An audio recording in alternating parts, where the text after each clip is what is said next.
Can you say that we had a ton of technical problems before the stream tonight, guys? Oh, wow. And we still don't have all the bugs out. If you can tell, the mic is doing some weird things. Basically, I tried to do some rearranging today and some spring cleaning, and I think this gain is too high. Let me try to turn that down a little bit. And in the process, I had to turn off the computer, reroute some cables, and I must not have plugged some of the stuff back into the exact same spot that it was in. And when I fired up the computer, I didn't have cameras, I didn't have the Akai, I didn't have the Yamaha, I couldn't find the AG08, nothing. Everything that was coming up was USB device not recognized. And it wasn't until about 15 minutes before the stream started I got the last camera running. I actually thought we were just going to have to do some very basic streaming tonight.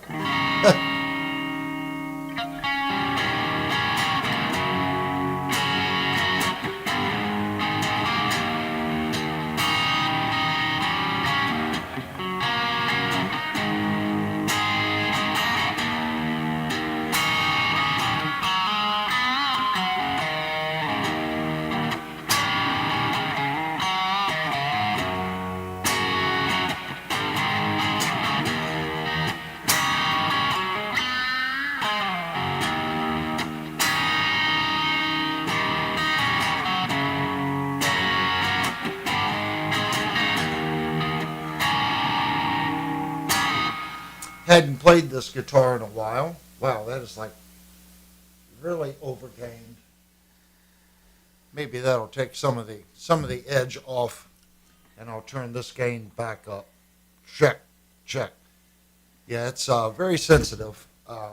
Also, it did some cleaning, and if you can't tell, I went through and see, this is very directional now. I went through, and it looks like I accidentally hit some of the knobs when I did cleaning.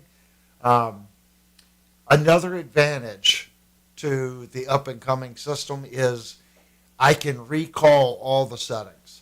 So it won't matter what the sliders are set to. When I recall a setting, all those sliders will, wow, that's like really doing some weird things. All the sliders will automatically go back to their original setting. I'm not sure what's causing that. See, now I got reverb. Check. I think that'll fix it. So pretty much everything was just set up wrong. I'm going to pack this back a little bit. I think that just a little too close. I got to get all the settings back the way they were. Sorry, guys. I literally got everything working right before the stream. Let me open up the chat. And if you're on Discord, you kind of know that we have a new device. It is not working, but I do have it plugged in, and I do have the computer seeing it. So we're going to switch cameras. And if you look right here, that is our new mixing console. It is not working tonight, but if you touch the screen, I can bring up certain channels, and it's all configurable. I have nothing plugged into the wing rack as of right now, but the computer right here does see it, and I do have the wing software loaded to the computer. That's as far as I got today. I know what you guys are saying. Well, that's what screwed up everything else. No, I had all that working before I started cleaning, but when I got underneath the desk and started moving around cables, I found some fuzz bunnies. Probably a couple of fuzz bunnies, and I figured, well, while I'm back here, I'll do some cleaning. So I vacuumed all the cabling, all the boxes out. Some of them were pretty bad.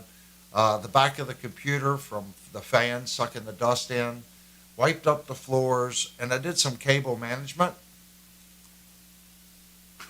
And I qualify that it was minimum cable management, but it looks a lot better. I actually do have the Akai up and running. And when I first booted it up, it come up that it needed a software update. So I'm not even sure which channel the Akai is hooked into. I wanted to get that up and going. I wanted to do some basic tracks tonight. This year we're going to do something a little different.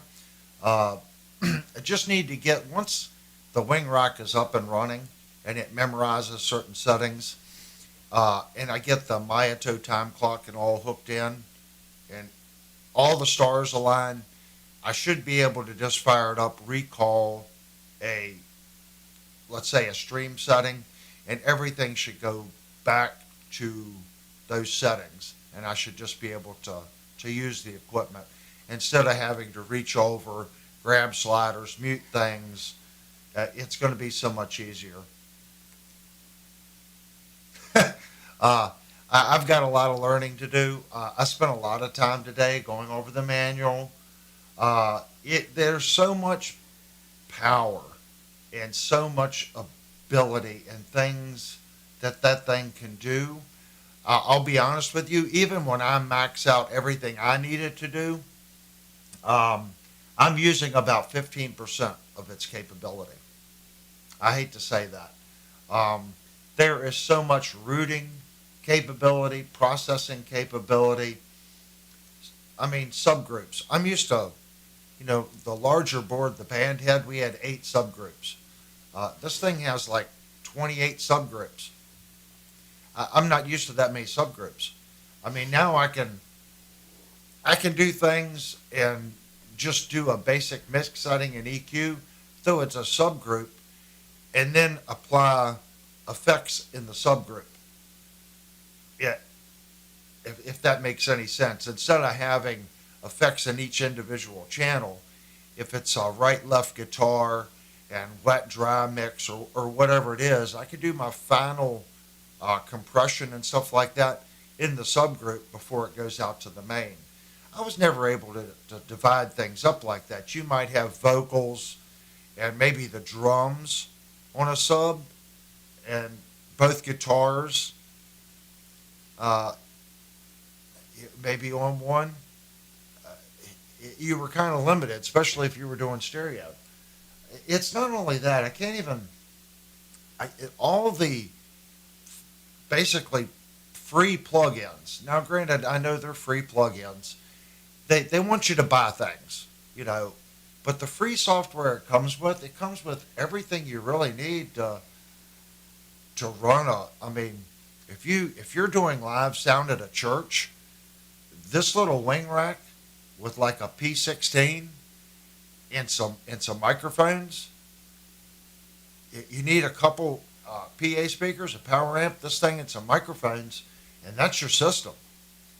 You're not going to need any effects, no compressors, no limiters, no gates. Imagine that. You have this back in a rack with a power amp and a little tablet, and you could run a moderate-sized church off of it. You really could. I was looking at its capabilities today, and it is crazy stupid. I can't even describe the power. I'm going to use hardly any of that power. But the advantage to it is I want to grow, not only as a musician, I want to grow as a sound engineer. I want to grow the channel. I want a better audio quality. I want better video quality. Tonight I'm having problems with the gain on the microphones. Why? I did some cleaning and moved some knobs. When the wing rack is up and going, I'm going to have it set up to where when I push a button, I'll have my stream settings. So everything I need to use, during the stream and the certain settings that I found that work will automatically be changed, whether it's effects, compression, gates, left-right balances, whatever it is, whatever subgroups I'm using, it'll all automatically go to that. And then I'll probably have a setup for doing reviews because I'll be using the guitar and testing things, and the mics will be out away from me doing reviews. I don't know how many presets you can have as far as full settings. I would imagine it would be limitless because you're loading that to the wing. Uh, I don't know. I just, I'm really excited to get involved in the newer stuff. And believe it or not, guys, I was tooling around in some of the plugins. It has, you guys are going to laugh. Guess what it has? It has an Engel plugin from the factory. So I can take my. Now I was told it would not do guitar stuff, no guitar plugins. I asked the guy, I said, I can just plug my guitar right into that thing and just use plugins. He goes, well, you can, but it doesn't come with any preamplifiers and stuff for guitar. He was incorrect.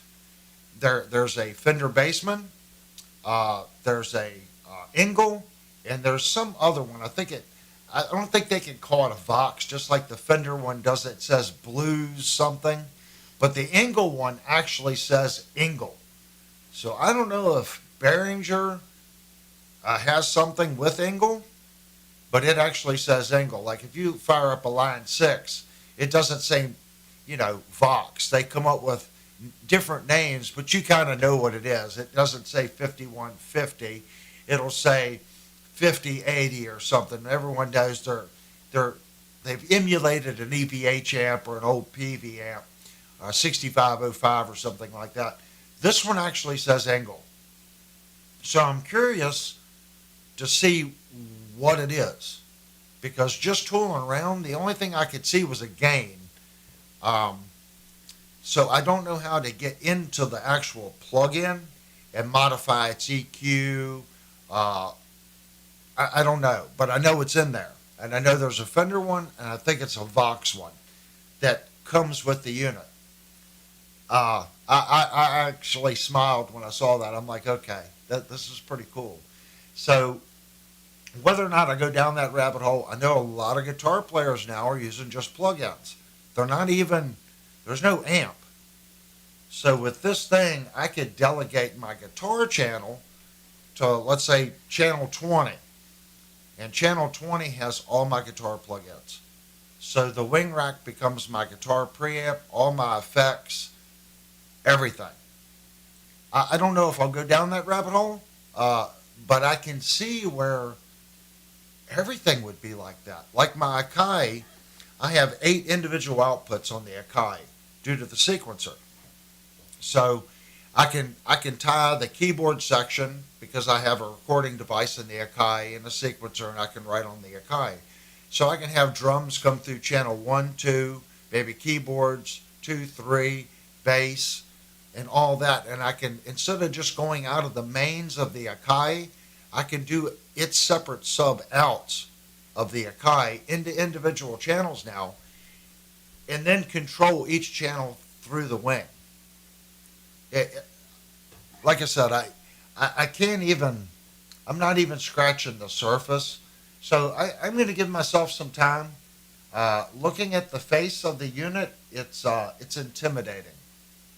And I can see instantly where, what's the old saying, sometimes we get option paralysis. And I see that with guitar and pedals and knobs. We end up getting so much stuff in front of us that we sit there and we play with the knobs all night. I want more reverb. I'll reach down. I want more compression on my compression pedal. I'm going to mess with my EQ. I'm going to play with my preamp. And we just end up spending all night turning knobs on our floor stomps or our amplifier or our digital processors, and we never actually get to actually jam. I can see that with this. There is just so much crap where you could literally get lost just screwing with stuff.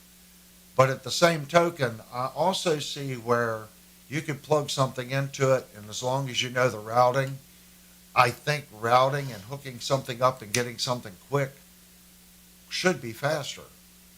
If I'm understanding it right. I may not be.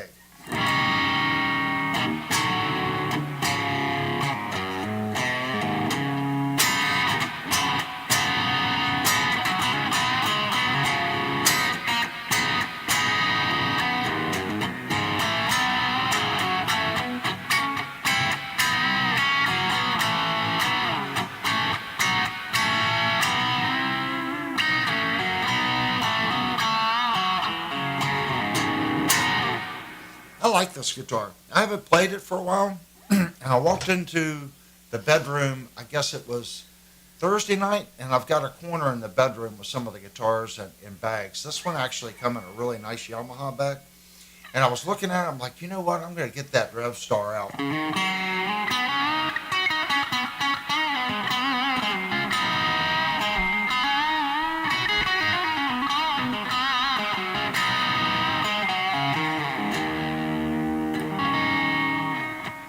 This is a nice sounding guitar. How is your finger? It is much better. You can tell by my playing. I do have a nice spot right there. That's going to end up peeling out. So it has went down to about a 1/4 inch by 1/4 inch spot that is just black. And it has become like a rock on the end. And I know that's all blood in there. That's why it's completely black. And I did break my fingernail on this corner from the hammer. Luckily, it didn't break through the center. It just broke right there on the corner. So I'm probably going to have to dig out the side of that once it grows out a little bit more. But right now, it's not sore. But it is cracked up about 1/8 of an inch on my fingernail right there in the corner. So I did a pretty good number on it.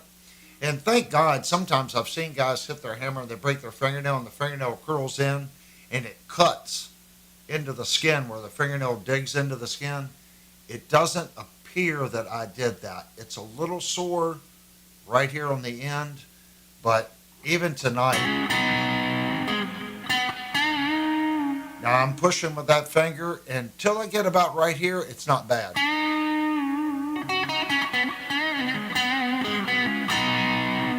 It's still sore, but Thursday night, I could not play at all.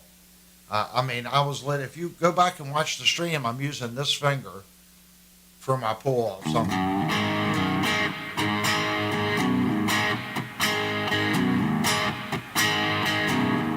That's not how I play. I play little things like that you kind of take for granted. But at the same token, when you hurt yourself, you kind of go, okay, I have to play this. And then you'll start using fingers that you normally don't do things with. I think we should do that more. I really do. I think we should take tape and put tape on one of your fingers and disable it.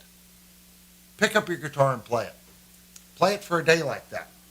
Get used to using alternative fingers.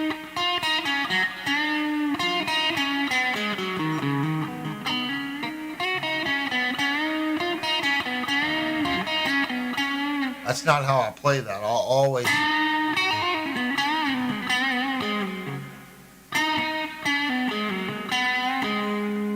And you can hear the difference in smoothness. A lot of times, guys, it's not the notes. It isn't. It's not the notes that you're playing. It's how you play it. How we play, how we strum, and how we bend the notes, that's what gives it feel. That's what gives it attack. When you hurt yourself, you start to realize, why I'm playing the notes, but how come it just isn't, how come it doesn't have that attack? How come it doesn't have that feel? The way we play and the way we bend the notes,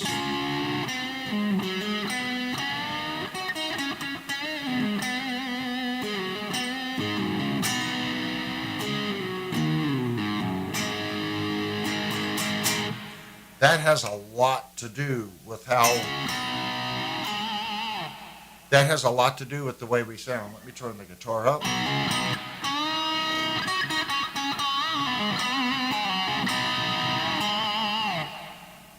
little bit more.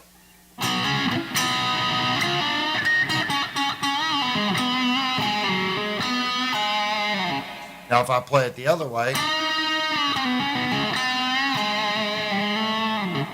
it's just not as smooth.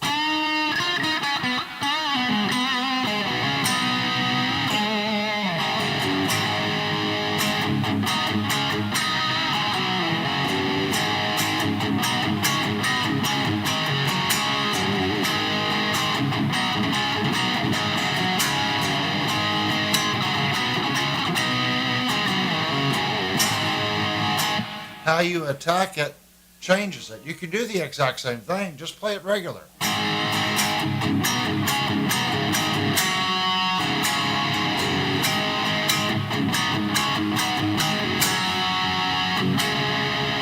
Now put some feeling in it.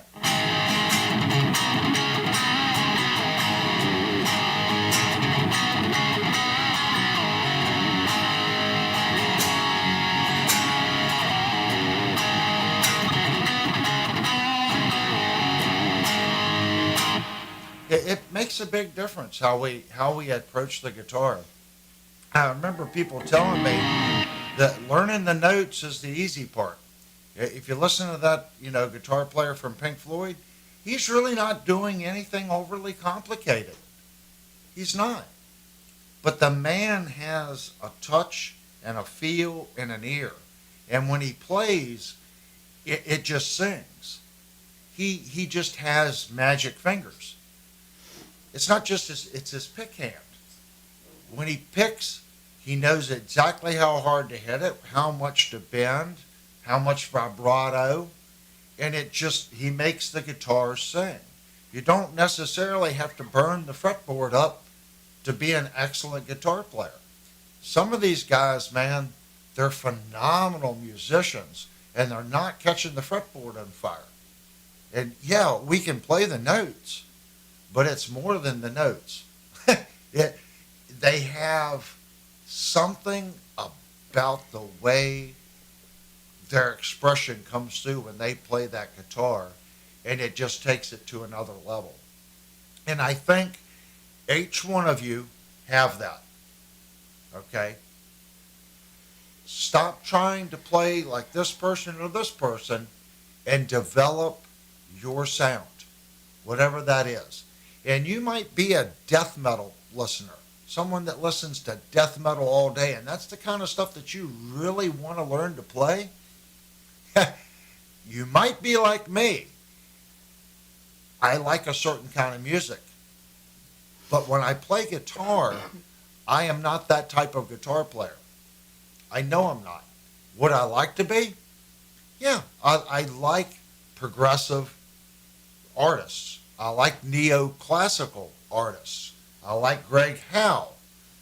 I play nothing like Greg Howe. Can't play anything Greg Howe really plays. But I love how he plays the guitar.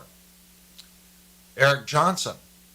Love the way the man plays the guitar, the way he picks and picks. He picks with his fingers and picks at the same time. Really unique sound. He doesn't sound like anybody else. I like that. I can't play that kind of stuff. I'm just not that good at it. I am better at the more, I guess, standardized, let's say 90s, late 80s stuff. And there's nothing wrong with it. I think my sound and the way I play is more like that. And some people say I have a lot of blues sound to my playing. That's fine. I like the blues. But when I'm at work, I really don't listen to blues. I don't. But that seems to be, when I play guitar, what I do well at, or better at. Let's put it to you that way.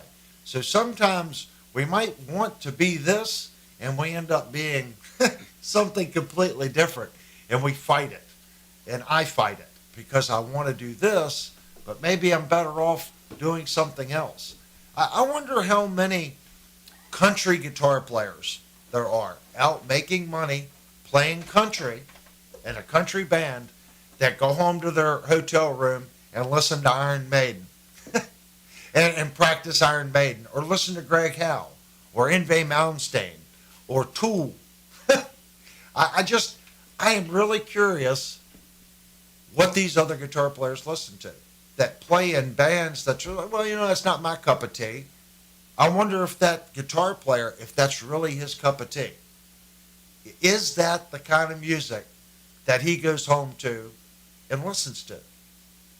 I've always been curious about that. Every musician that I've known, rock guitar players, they listen to rock. And usually they listened to Steve Vai, Satriani, players like that. Greg Howe, David Christine, just phenomenal guitar players. The list goes, I'm just naming a couple. There's so many that's coming through my head that are just phenomenal, let's say, guitar players. There's phenomenal guitar players in bands, but we're talking about guitar players that put out albums and it's just them. It's an album for them. Like Yngwie Malmsteen, you know, when he was with Rising Force and what was it? There was another band before that. Finally, after Rising Force, they said, look, they're not coming to see Rising Force. They're coming to listen to you blow that guitar apart. And he was like, what do you mean? He goes, no more lyrics, no more songs. Just start writing music and blow up the guitar. And that's what he did. He stopped playing with bands and just kind of went out and did his own thing. Very few guitar players have been able to do that. If you look at Steve Vai, even he says he writes great, but if you watch his interviews, he's like, and I can't get a song on the radio. He said that 20 years ago. And his music was phenomenal, but he couldn't get on the radio because it's not normal. The same with Sacharani. After, what was it, Boogie, Snatch, Scratch, Boogie, or whatever it was, you didn't hear too much about him. Not on the radio, that was, but he was still big. The people that knew bought his records, but you didn't hear it. It wasn't something they played on the radio. So these artists had a hard go of it. You know, it would have been better for them just to say, okay, let's get in a band and do mainstream stuff.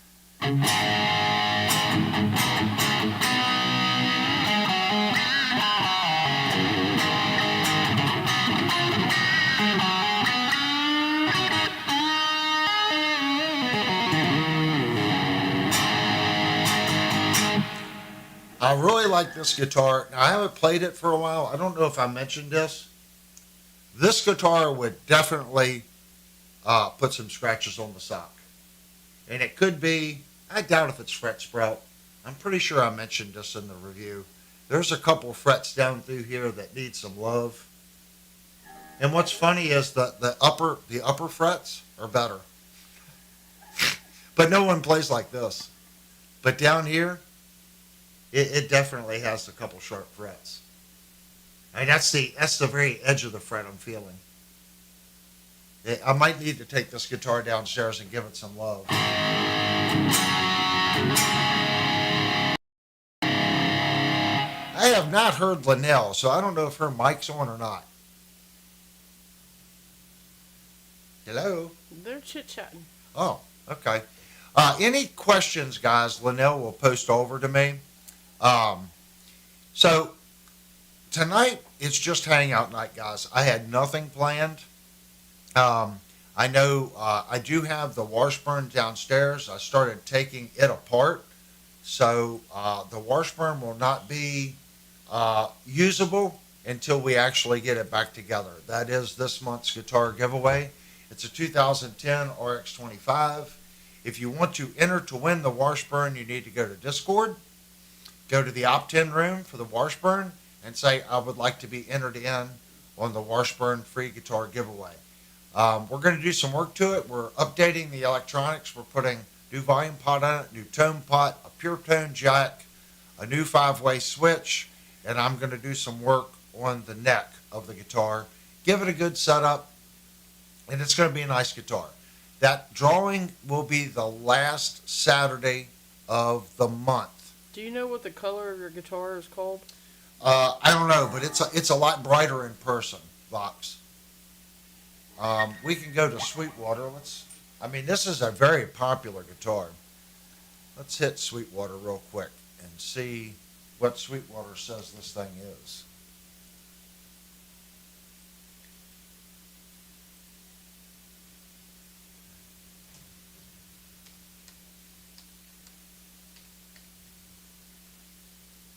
Yamaha Rev Star.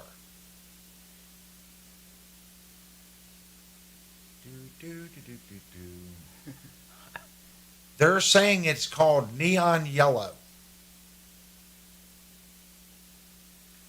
So let's do this.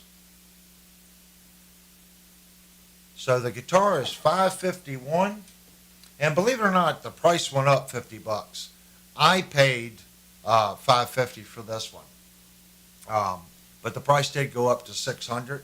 So they've got a price drop back down to $551, and you can get it in black. Got this real cool blue. The blue looks cool in person. And yes, the yellow one actually does have the stripes going down it, but the neon yellow kind of plays with your pupils and you don't see it. And I'm not sure if the white one has the stripes or not. Yes, if you look really closely in the right hand thing, you can see two faint lines going through the center that are a little whiter. The white one's cool.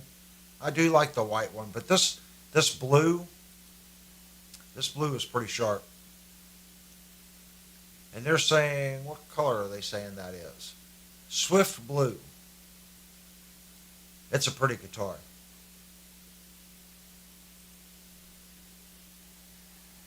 It's a surprising guitar. And across here, between the two spots here, the guitar, I call it has a big butt. The guitar definitely has a big butt. Kurt said that guitar is fugly. I thought it was fugly too the first couple times I saw them, and they grow on you. They really do. The guitar grows on you. The black one's cool too because it's got the little. That's the only one that doesn't have the white on the stripes. It's gray. What's the scale length? I'm not too sure what the scale length on this guitar is. Let's see. I want to say it's a standard 25.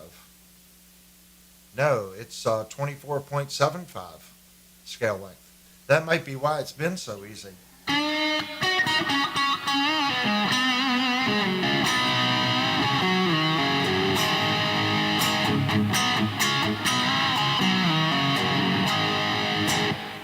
It plays nice. It's a nice playing guitar. It's surprising. It does not. I don't want to say it doesn't play the way it looks, but it's mean. So it's got VH3 Alnico humbuckers, and what's cool, it's got this push-pull electronics on it that changes the EQ. Makes it really cool. I don't know if they talk about that on here. The electronics, the push-pull. Yamaha push-pull high-pass dry switch. Tightens up the low end and treble for increased sonic clarity. And it really does that. It's a really cool feature. I would like to buy that circuit just to stick in other guitars. It is a really cool little circuit that they've added to the guitar. So that's neon yellow, then black, then swift blue, and vintage white. Definitely a cool guitar.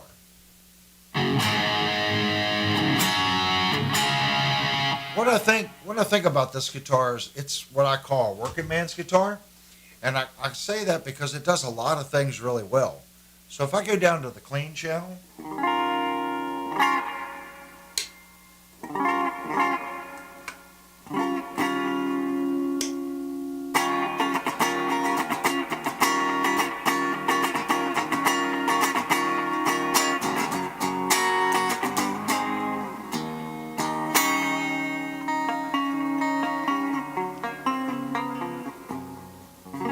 not playing clean tonight, got a bad finger.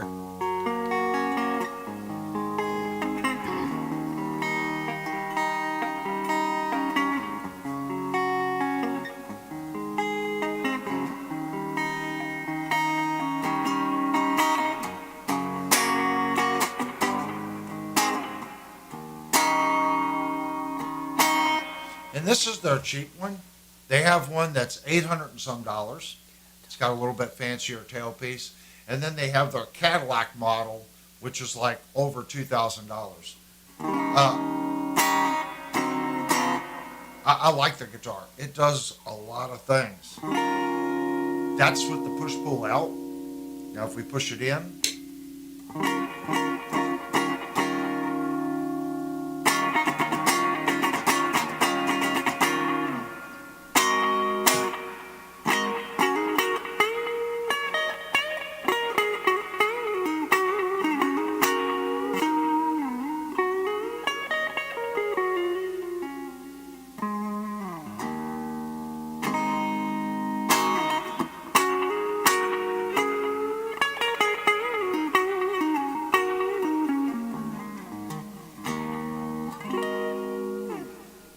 Center position, Mark told you Avery Alcatraz. Alcatraz. That's the name of the other band Malmsteen was in. Oh, right, Alcatraz. Yeah, I mean, he was phenomenal in all those. But I watched a documentary on him, and the label is actually who pushed him away. How thick does the neck play? The neck is a little chunky on this guitar. I'm not going to lie, but it's comfy. Something I did notice, I used to play a lot of shred necks. I mean, that's what I liked. And I find myself now kind of liking different style shaped necks and stuff. This is one of my chunkier ones. But it's definitely not like a Gibson 50s. I'm going to say it's a fraction thicker than like a Gibson 60s. So it's pretty nice neck. Backwoods Billy says SG meets Fender, Tele meets PRS. Well, the SG, to my knowledge, has a pretty thin neck.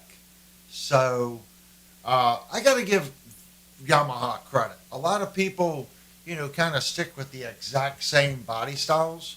This is different. Even down here, it's kind of offset. It's not a full circle. It's got an offset to the body. And it's got great access, like an SG. It's different. The headstock is a little different. I think Yamaha really, thought about it and said, let's build something that's a little different and see how it goes. It's not, like you said, it's not an SG. It's not really a Les Paul. It's not a Strat. It's definitely not a Tele. It really doesn't look like a PRS. It's kind of their own thing. I got to give them credit. It's a nice their thing, if that makes sense. Yeah, he was talking about the body. Yeah, it's nice. I like it when a company does that.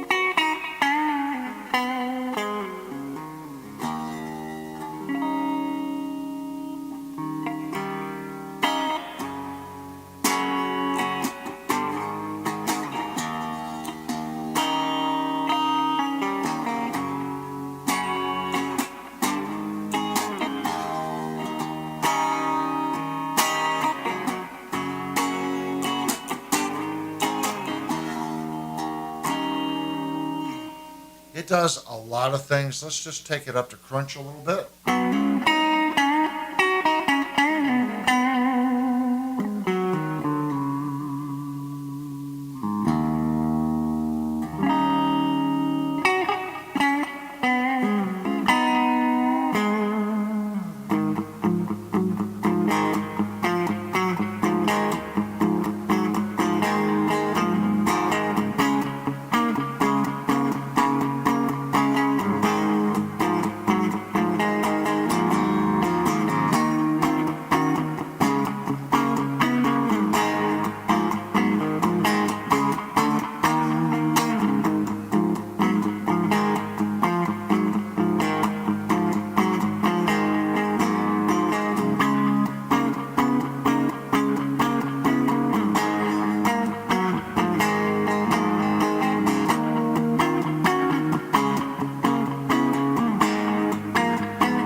It's got a good sound. That's in the center position.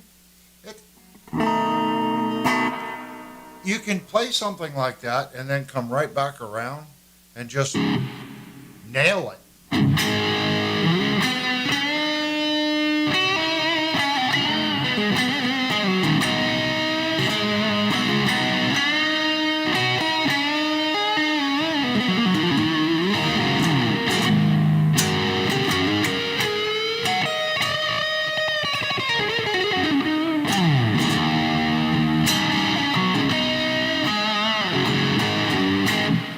that's center position. If you really want to nail it, switch it down to the bridge.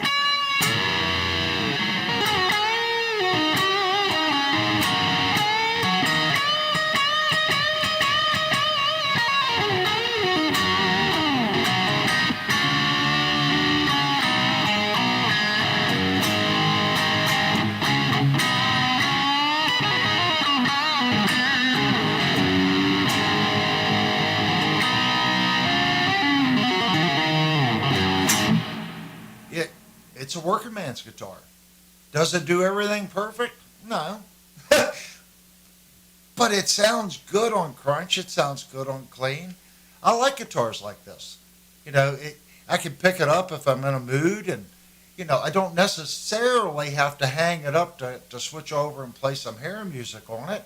And if I want, I can switch the amp a little bit and just play something different.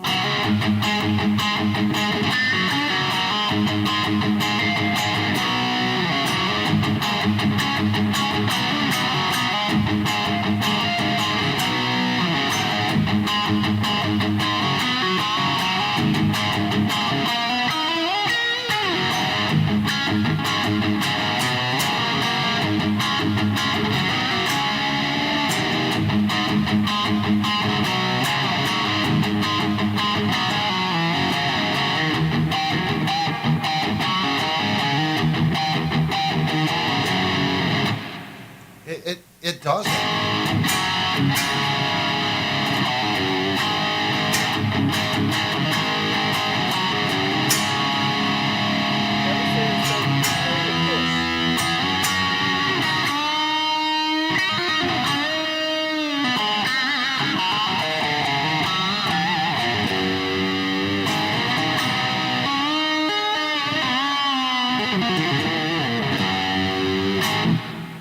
What's that, honey? Devastator said, pull the push. Pull the push. Okay. I pulled the push.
Super chat from Trucker Bob.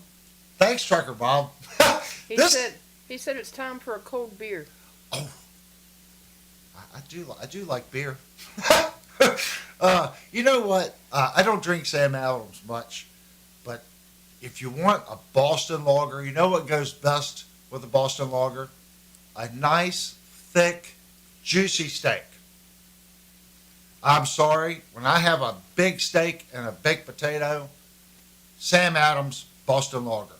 And I don't even really like that beer, but it's got something, it's got a taste that just goes with a big steak and a potato. And that's the only time I drink Sam Adams Boston Lager. If I get a steak and a baked potato, that's the beer of choice. That's what I want. And if I drink it without it, I'm like, I don't really like this. But I guess that's what you want for dinner Monday for your birthday. Ooh, that's right, guys. Monday's my birthday.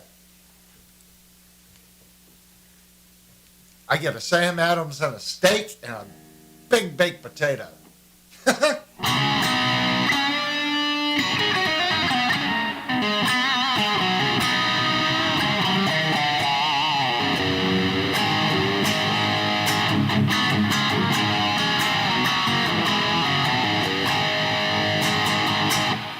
I guess I really, every time I play this guitar, I forget how good it is. The only thing that I think Yamaha kind of missed it on, and it could be better on the new production runs, is the frets on the end.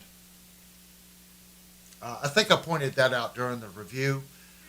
It is a $550 guitar, but we've reviewed other guitars like the Ibanez at $450, the Gretsch at $399, and I hate to say it, that it didn't have this issue. Is this a bad issue?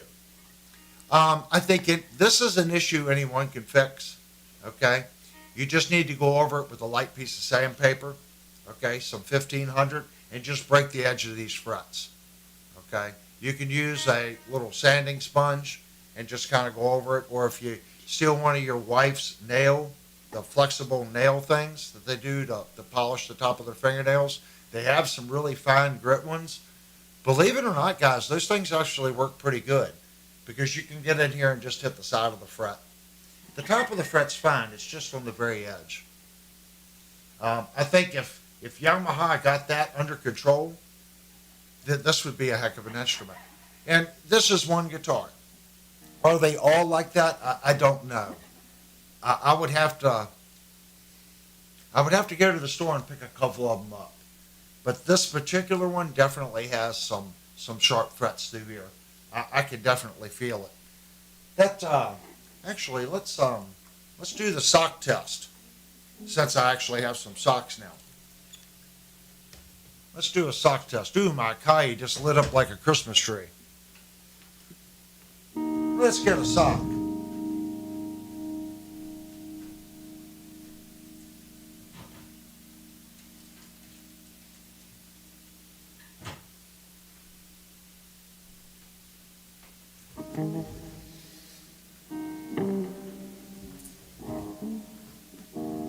One brand new sock.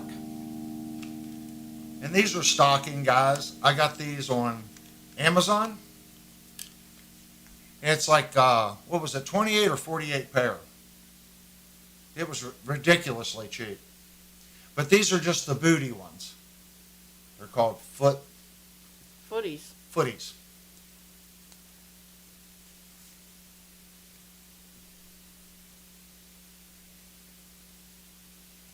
Let's spin it to a spot.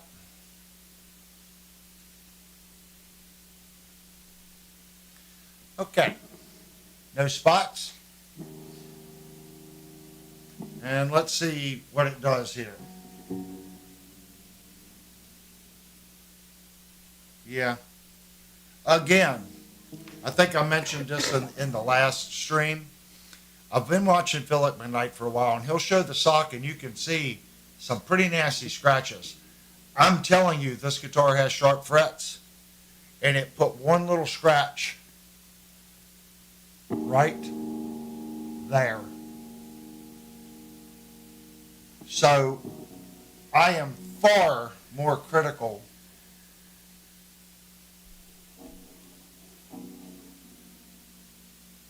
Yeah. So if you're watching Philip McKnight and he shows you his stocking and it's got some scratches on it, I would say that he's showing you a guitar that has cheese grater frets. Because I'm telling you, these frets, if I played this guitar all night, I think my hands may become a little sore from it. Jupe says, Avery Phillip has that patent. You're in trouble. Yeah. See, that time it snagged it. See the hole, guys? But I'm letting you guys know that I bought these because I thought it would be nice. Everyone compares it to Philip because of this little test. I might try a different brand because these were only $14. But he says he buys the cheapest thing that he can find on Amazon. And these weren't the cheapest. There was another brand that was $1 cheaper. Um, but I'm not seeing it.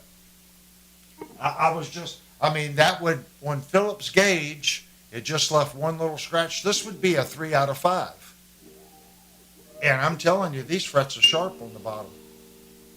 So I'm still going to watch Philip. I think he's got a great show. But now I can quantify how he's grading his guitars. So keep that in mind, guys. When I'm saying frets are, it's far beyond what Philip is saying is good. Philip would say this guitar would be acceptable. I'm saying at $550, I don't think this is acceptable. It has sharp fret ends. And I don't remember what I said when I did the review. I'm sure I pointed it out. I'm sure this isn't something, I'm sure this is not fret sprout. Because we keep our house at about 40% humidity. And I know some people are going to say that that's too low. It's actually about 38. It's set between 35 and 40, and it kind of fluctuates. But I don't think this is fret sprout. It's every fret down through here. Do I think the guitar is worth the asking price? 100%. This thing, it's got great pickups in it from the factory. This is another guitar. I'm not a big fan of the plastic tulip tuners, but the tuners work great. I'm just not a fan of the look. If you're a Gibson fanboy and older, you know, this is that look. For me, it's not really a look that I like, but they work great. They're very smooth, very accurate tuners. I haven't any problems with the bridge slipping or doing anything funny. The volume and tone, this is not friction free. This is how I like a tone and a volume. I want to be able to know I'm turning something. It's nice. It's nice and butter smooth, but it has some friction to it. It feels like I'm turning something. I like that.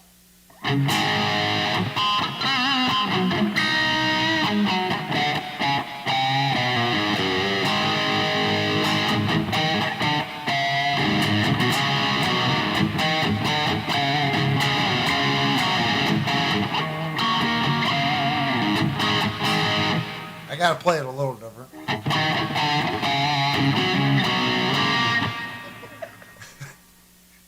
YouTube will pound me.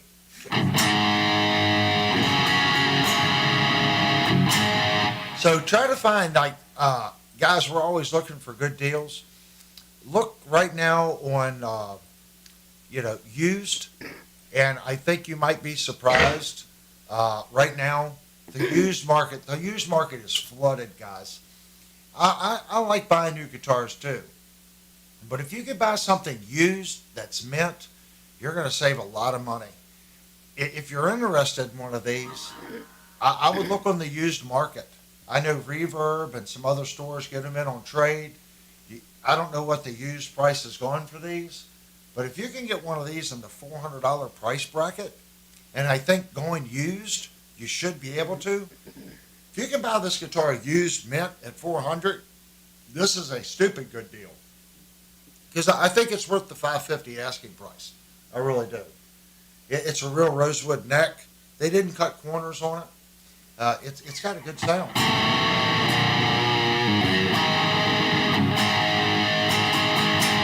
That's my stupid gain channel.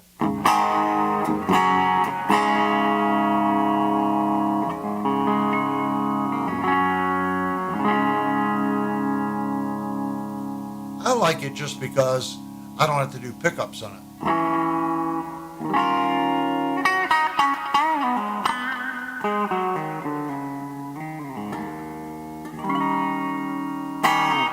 That's what I like. Backwoods Billy said just play classical, neo-classical. You know, I love that kind of music, Billy. I'm just not that good of a guitar player.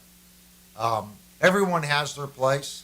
I love that kind of music. And maybe if I sat down and I practice, I might be able to do it. Right now, I'm just not that kind of guitar player. Devastator says he paid $750 for his RevStar. Do you have? I think you've got the better Revstar, Devastator. This is the RS520. I think yours Doesn't yours have the tailpiece back here? Because they make one that's a little nicer than this one. I'm pretty sure that you've got the nicer one. I'm thinking, but if I'm remembering the pictures, you have the nicer one. And they have one that's like over $2,000. But for 550, this is their base model. Yeah, he says he's got the 720B. So I know that one's a little nicer. I think they changed the pickups in it and did some other things. It's got a fancier tailpiece on it. I mean, if you like the guitar, Yamaha doesn't get the love. They don't, guys. Yamaha makes great products. You know, everyone's going, well, how come you didn't buy a Yamaha TF rack? Well, I didn't buy a Yamaha TF rack because it's 32 channel and it's $2,400. Is the Yamaha TF rack a bad rack for a rack mixer? Absolutely not. It's a powerhouse. But I decided to go with the Behringer Wing because it was $1,900 after tax, and it come with stuff. Just better bang for the buck. Eart says, have you ever tried a Sire? He said his J5 has beautiful, clear, crisp pickups. Sire, there's a long story behind that. I wanted an LV, what is that? It's the Les Paul with P90s.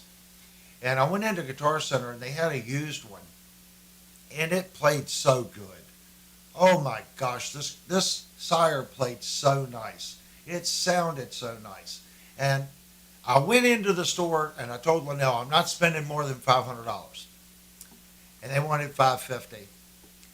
And I went up and I said, will you take $500? He goes, nope, $550. I said, come on, man. I can get a brand new one for $650. And he said, nope, $550. And I'm like, I can't pay $550. And I went home and I kicked myself. And I went back the next weekend. It was gone.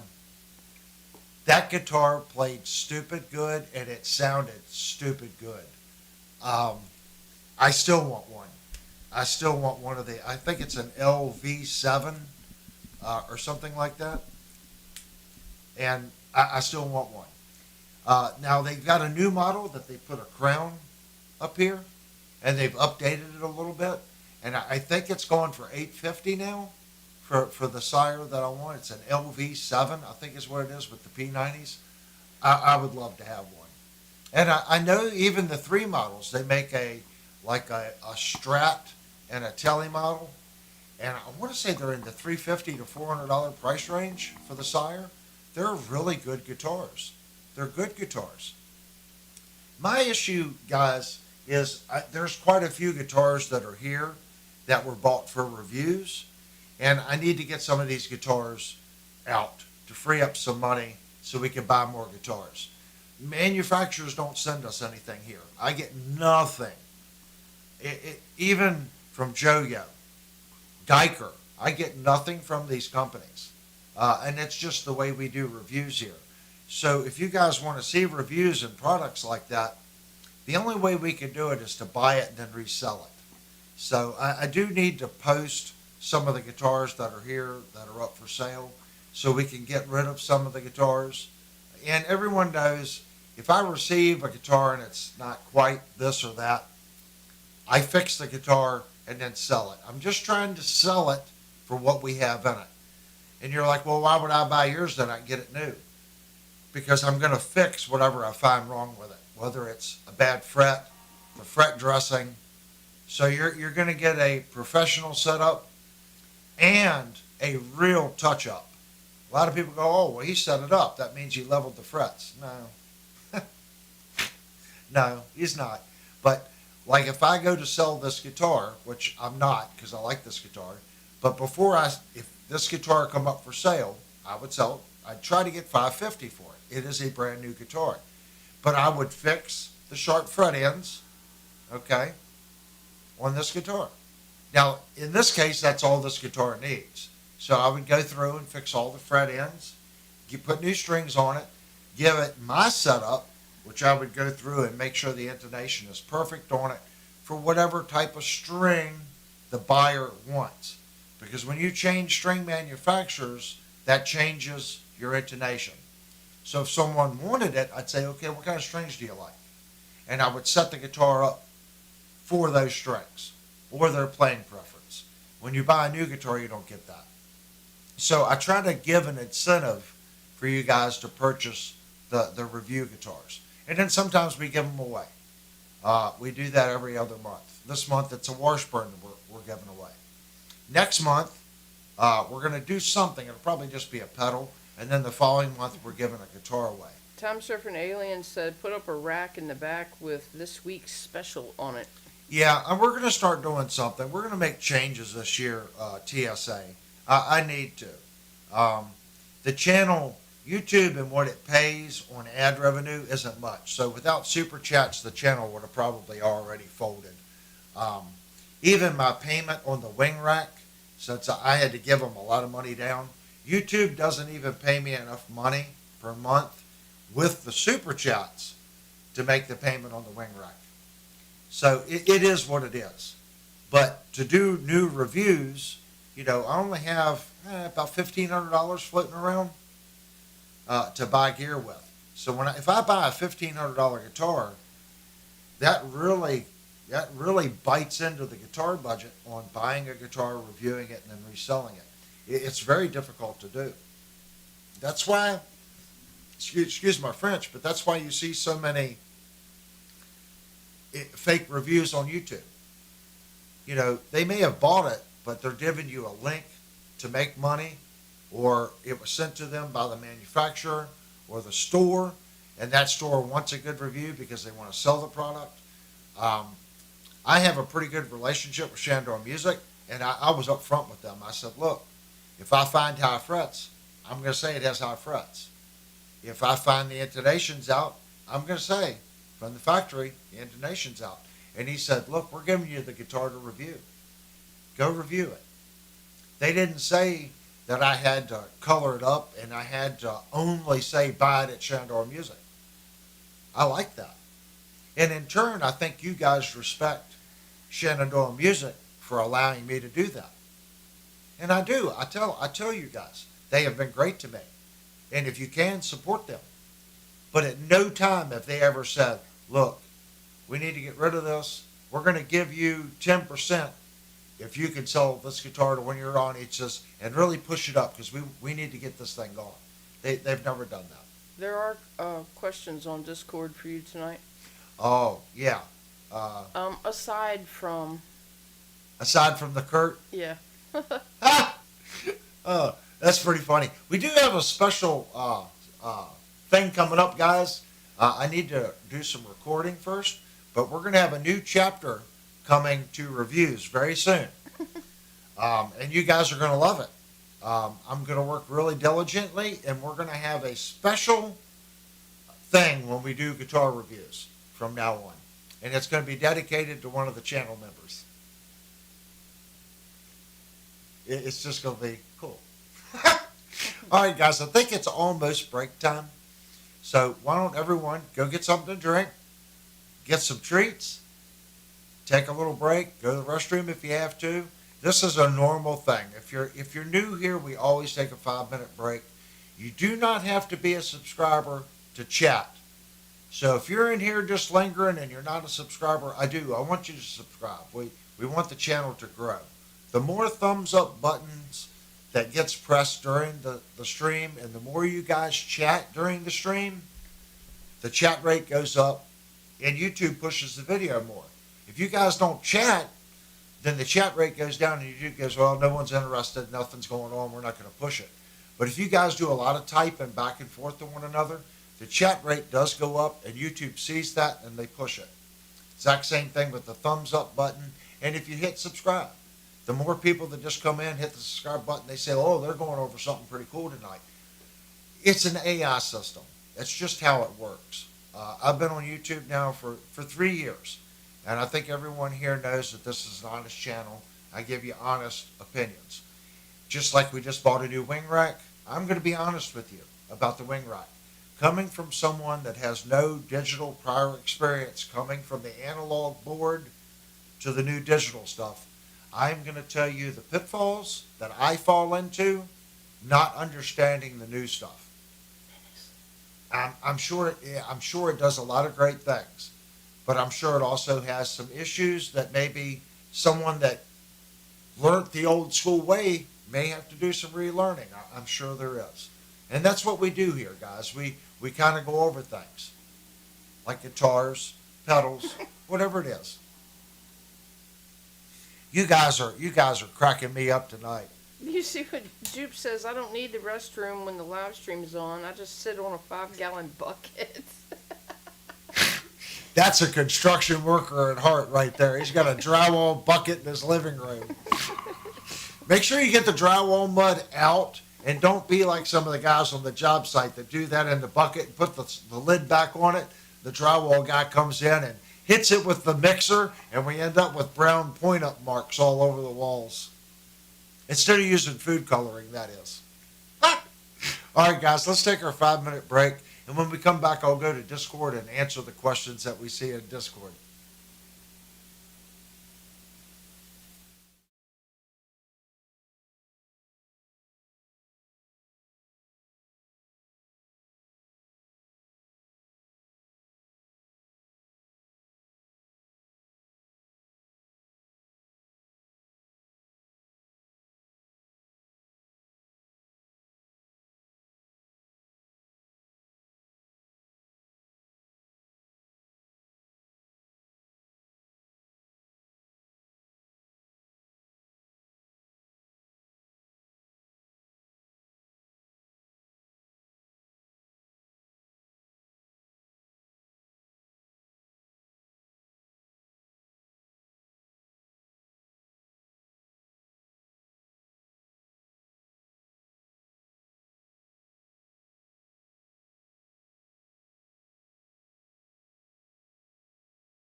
Don't know why, but my camera over here is froze for some strange reason. uh, so it looks like we're back to technical problems. So this is my Akai.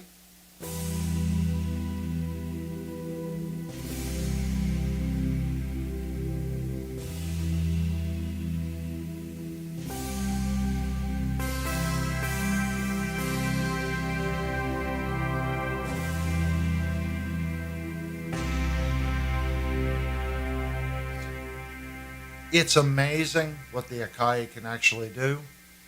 I am going to try to restart this camera since it has decided to do weird things.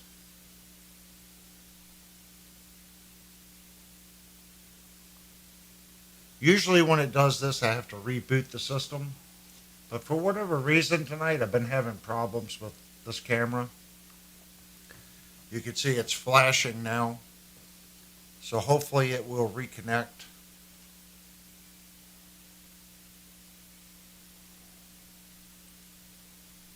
Nope, it's still showing the exact same thing. Let's see if I can go to the Mevo. Nope, it looks like we are down one camera, guys. So now I'm going to be forced to talk to you from over here. I don't know why it decided to freeze. Isn't that strange? This camera will move. So we do have some topics tonight. Let me unplug the camera and we'll get it shifted over here to where it's semi-decent. Camera failure, honey. Mm-hmm.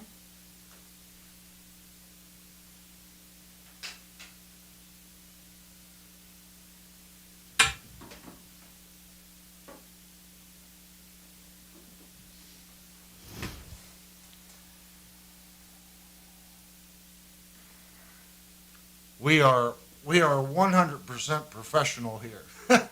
Now what's bad is I have the one camera sitting right next to my monitor, so I can kind of look at the screen. And you guys, sometimes I guess you can tell if I'm not directly looking at the camera.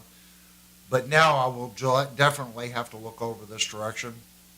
We do have some questions in Discord, and Linnell's going to kind of tell us what Discord had. I guess we can start at the top and kind of go over what questions we have on Discord. This is Kurt's. He says, I have a topic. How to wire a guitar for stereo out. Why you would want to do that and what is needed to do that. Also, is that even a thing anymore with all the modelers that convert a mono signal to stereo? Okay, there's two different ways of doing it, Kurt. I think that the main reason why companies still do it today, they can either put two jacks on the guitar or they can use a tip ring sleeve jack. A lot of times, what manufacturers will do, you'll have your pickups right here, okay? The Alex licensed Les Paul, and the first one they made in the Epiphone version had piezo pickups on the Floyd Rose bridge. That guitar is equipped to where you have a separate output. It might just be the Gibson. I think they had a switch on the Epiphone. On the Gibson, you could run the piezo pickups out to a different source, and then your pickups would go out to a different source.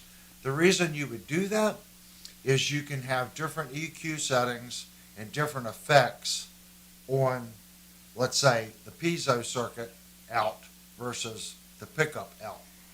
There isn't really like a stereo separation to my knowledge. I don't think anyone's ever taken a pickup and made a separate coil for the top three strings and a separate wrap coil for the upper strings to where you could separate your low and the high. If someone knows of a manufacturer that's done that, you guys can put it in the chat. I can't think of any manufacturers that's done that. Usually If it's a twin output, they're doing it because they have active or passive electronics, okay? Or they have a MIDI controller. I don't know, Roland, I think still makes a MIDI pickup, and it sends a binary signal out, and you can use the guitar to control like an MPC or something like that. But most of the time it's a piezo. They have a piezo electronics here, and that emulates an acoustic guitar. That's really what it's designed to do. So a lot of people put a ton of compression on that and a little reverb, and they run that through the dry side, and then they'll add more of their digital effects to the pickup side, and then they mix the two back together in the subgroup, and they blend the taste. You could do the exact same thing like what you're saying on the modelers. You could split the signal, have a dry signal, and then do an acoustic emulation on the dry signal, put your effects and stuff on the other side, and then put it back together. Is it the same? I'm sure you could probably EQ it, and there's probably plugins that you could get that'll make it really close. Some people claim that the piezos have a certain sound. So you're getting two different signals out of your guitar, and you're just blending the two to text. Or let's say you've got a completely different section in the guitar in the song, you can flip a switch on the floor. Now you're doing the piezo for the acoustic section. Hit the switch on the floor, it switches to the tip or the other output jack back to your standard electronics. That's the reason why you would do it. I know Gibson did it with the Alex license model. I don't know of any other manufacturers doing a stereo out like that. I can't remember. I want to say Kiesel a couple years ago had a piezo bridge with two outputs. There are a lot of guitars that have two outputs, like Ibanez is good. They'll put an output here, and then they also put the output back here. And that's just for convenience on your wireless system. So when you plug this in, you can plug your wireless in here or here. But I don't think that's a stereo. It's not two independent. They're still going to the same spot, but you have two output jacks. That's the only thing that I could see, if that makes sense. I can't remember the last time I worked on a two output guitar. I know I have, but I couldn't tell you when it was. It was a long time ago. Is it worth it? I mean, if you're not playing live, a guitar like this, if you had a guitar like this that had a piezo out and a separate, that means you could play the whole thing and just hit a couple stomp switches. You could have two independent cables coming out, like tip ring out of the guitar. Maybe put the tip going to your passive electronics. The ring is the piezo, and then you have your ground. When it comes out of the guitar down to your floor switch, then you could separate it. Run the tip to the first pedal, then ring to the separate pedal, and then out to two completely different amplifiers. Then you would just flip a switch on the floor. If you went with the piezo, you could run it to like an acoustic amp or a Fender or an Egnator, and then the other amp would be your high gain and your crunch signals. Exact same principle. You could run it direct to the board, do the exact same thing. If you got something like this, or even just a regular board, you could have it on two separate channels and let the sound guy change your mix and then blend it. So, I mean, it would be cool. It's just like doing a stereo signal on my big rig. Even though I'm mono at the guitar, once it hits the digital delay and the other digital effects and it splits it, it is stereo. It's ping-ponging and stuff like that. So you could do that on both channels. You could do stereo split on the piezo once it hits the floor, out, okay, and then do stereo split on the passive stuff and then out. Then you're using 4 channels on the board. You would definitely have your own subgroup. I mean, it would be cool. It opens up a lot of sound possibilities.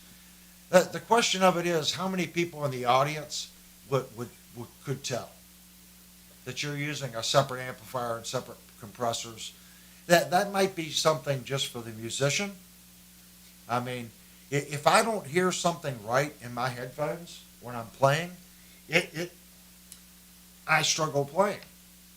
It could sound great to the audience, okay? But if it doesn't have a certain sound and a certain feel under my fingers when I attack it, I play differently. So it could be one of those things where the artist goes, I have to have these things on stage. I have to hear it. And then when it gets out to the sound guy, he might just be like, nope, I just need the dry signal. You know, it could come out of those pedals on the floor we were talking about. He could come out of that to his system on stage, to his monitor, and have a completely different sound than what's going to front of house and that guy and what the audience hears. So it's probably just more about the artist, if that makes sense, and in the studio. Because if you're in the studio recording an album, you can really do things that you're not going to be overly concerned about doing live. It's a time to be creative. So if you want that piezo sound that's more acoustic, you know, you could do a lot of different things with that in the studio.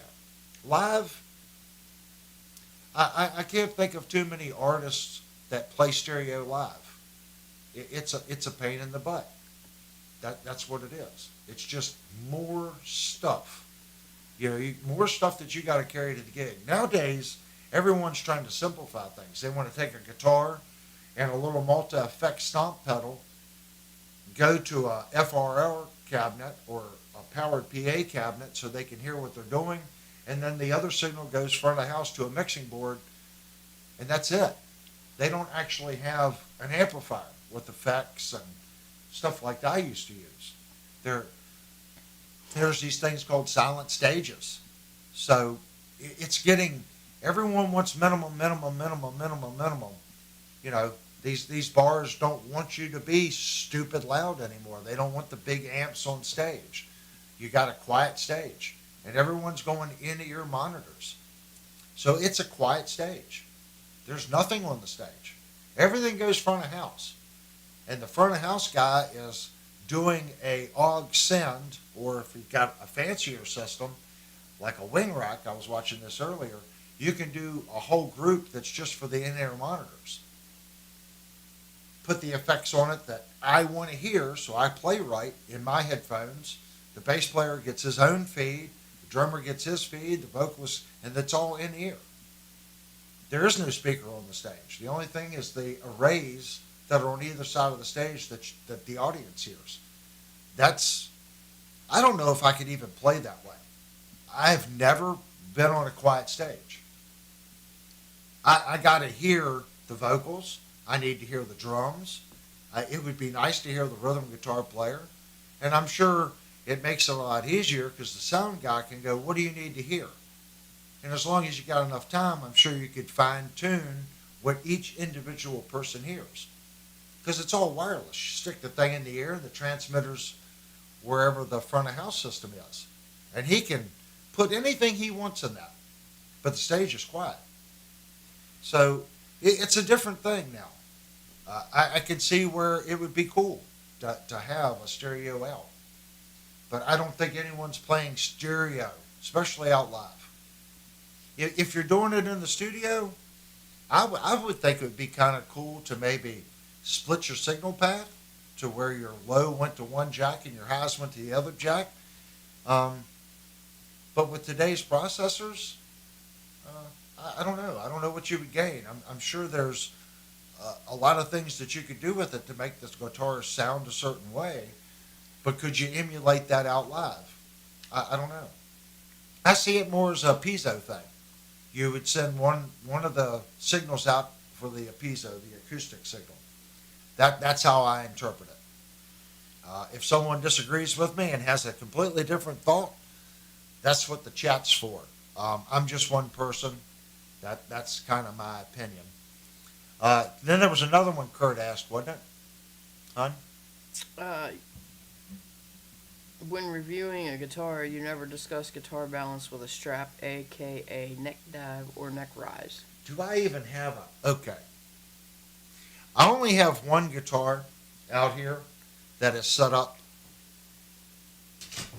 for that. So let me grab my strap.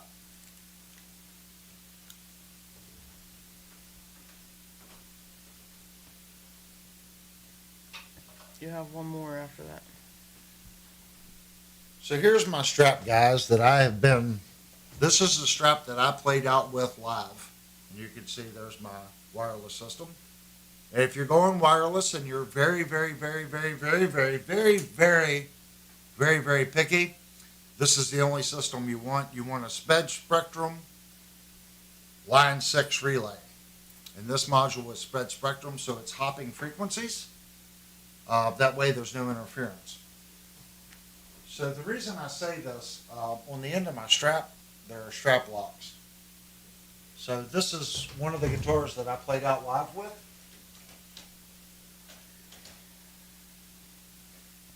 This is my Vandenberg.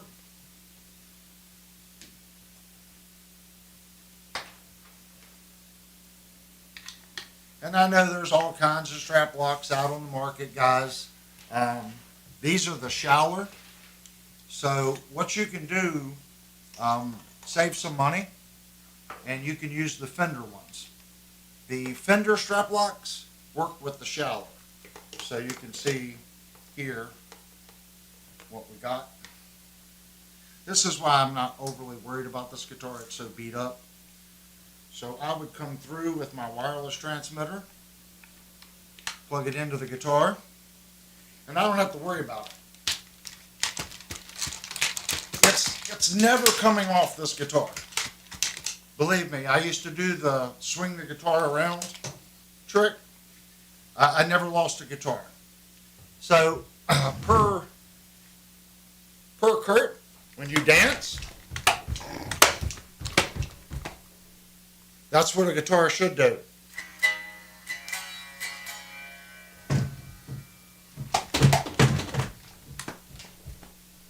No neck dive.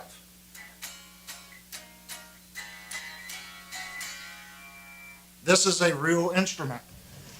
It was designed by a real musician that played live on stage.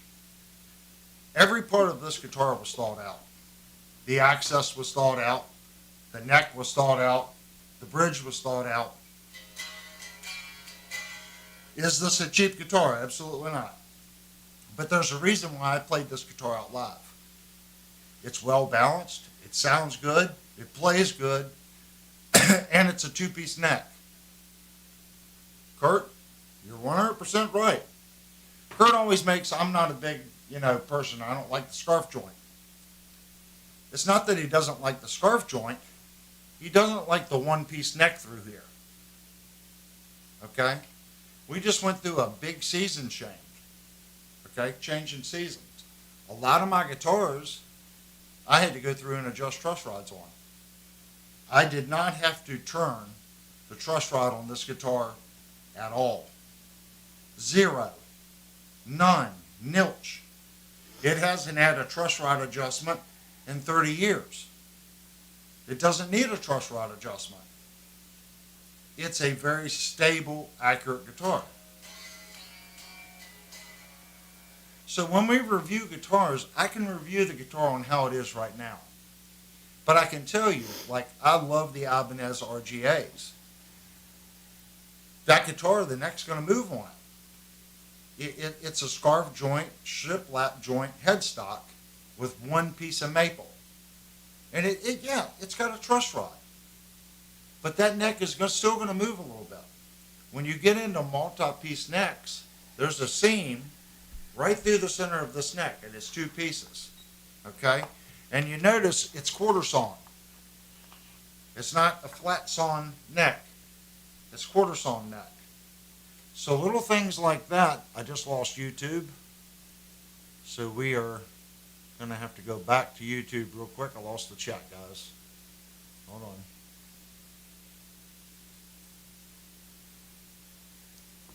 on. Okay, chat's back. So all these little things that we pay extra money for, if you're a working musician and you don't like tinkering with guitars, these are the things to look for. You just saw me jump up and down and act stupid with this guitar. I don't have to worry about the guitar. I don't.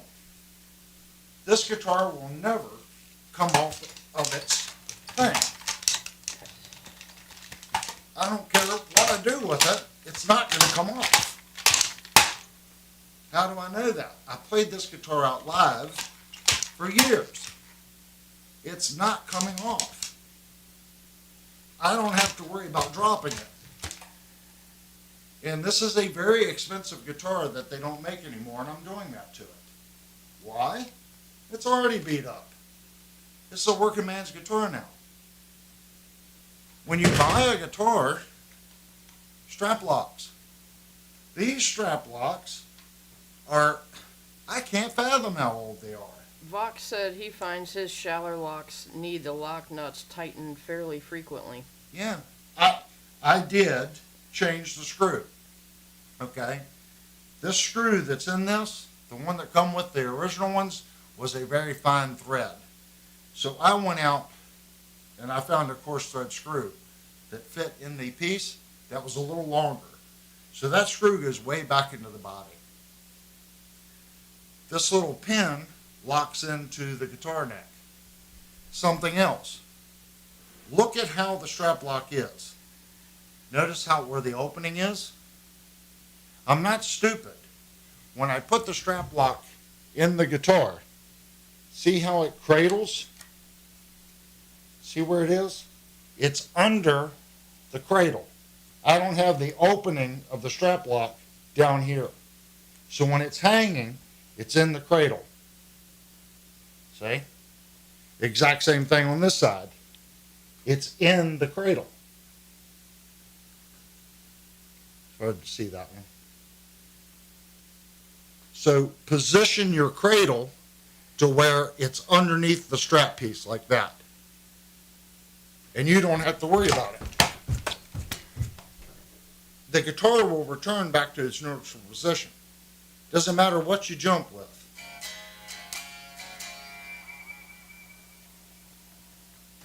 Kurt uses Dunlop locks. I'm old school, man. Dunlop was one of the first ones, and the guitars that I know I keep, like I have them on this one, I have them on my gray Kramer. I had them on the yellow Kramer, but I switched them back to the stock ones for Jupe. My black Peavey or dark blue Peavey has them on it. I have not put them on the Schecter yet, and I think that's it. But I don't play out anymore. So I usually don't. I mean, guys, I've kind of gotten bad. You know, I play sitting down now a lot. So when I stand up and play, I got the wireless here. Let me unplug the wireless. And I don't have an amp in the room. So let's, this guitar needs some work too. The jack has been messed up on it for a while.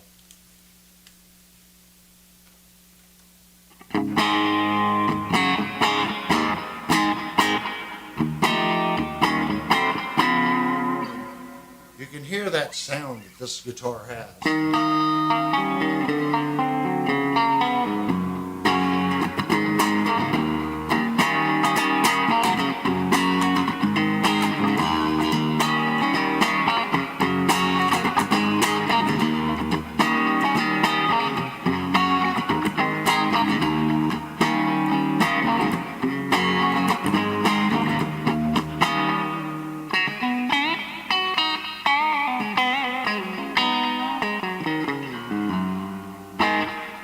So you need to be able to play standing up, guys.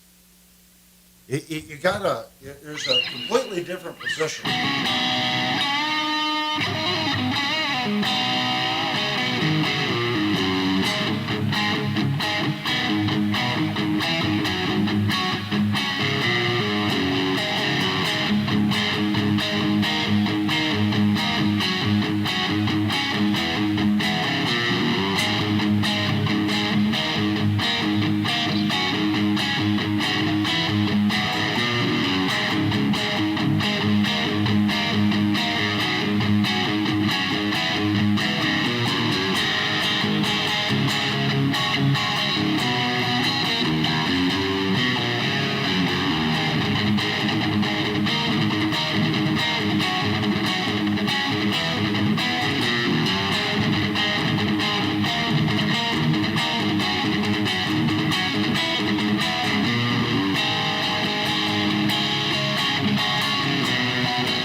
There's a big difference between sitting down and playing and standing up and playing. If you can't look over there and play your guitar, you're going to lose the audience. You're going to lose the audience. No one wants to go to a bar and watch a guy. They don't want to see that. They want to see you play the guitar and interact with them. And I hear Linnell laughing. You guys are probably making some jokes, but I'm being serious. If you go out and watch a live band, and that band is sitting there,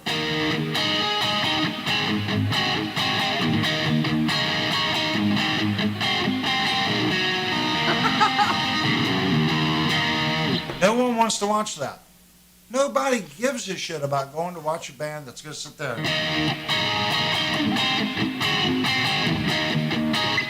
They want you to play the damn thing and interact with them. Look at the audience. Dance. Get up and move. If you can't move and play that guitar and interact with them, practice, practice, practice, practice, practice. That's why I tell you guys, why do I sit here? It's real simple. I wasn't good enough. I didn't have what the other people that moved on that I played with. They had it. They had the look, they had the moves, they had the sound, they had the interaction, and they had the right attitude. You got to be a complete package. When you're out playing live, you've got to be all that and more. Because not only do you have to know your instrument and concentrate on what you're doing and interact, you got to pay attention to what your playing partners are doing. You have to. Because maybe he's going to fumble, and you've got to pick it up.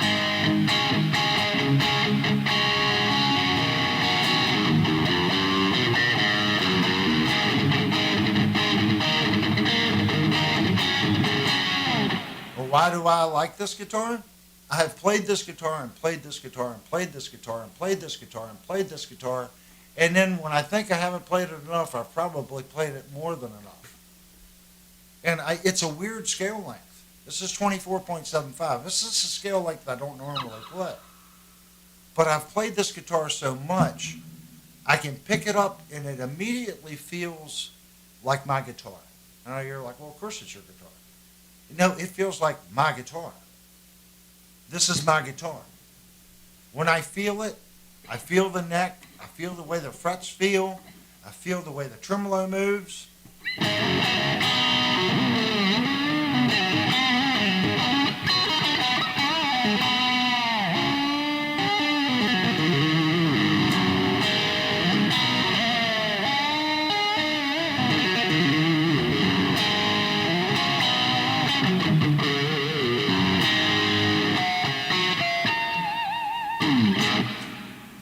I know what the tremolo is going to do when I move it. I know what it's going to do.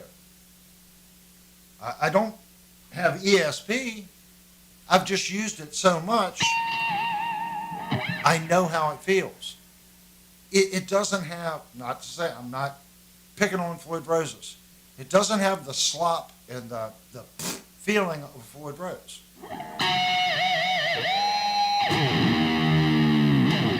Why? It's not a Floyd Rose. It is a superior Kaler bridge.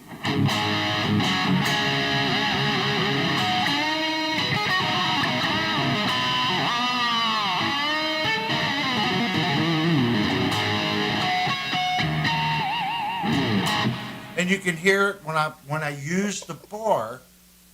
I know what it's going to do.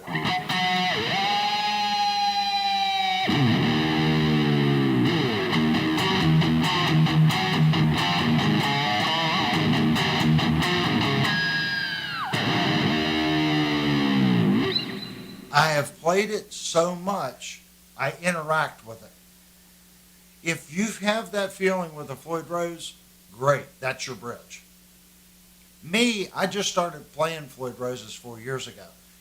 And unless it's one of their really top-end bridges, this stock Spider is a better bridge. It's a better bridge.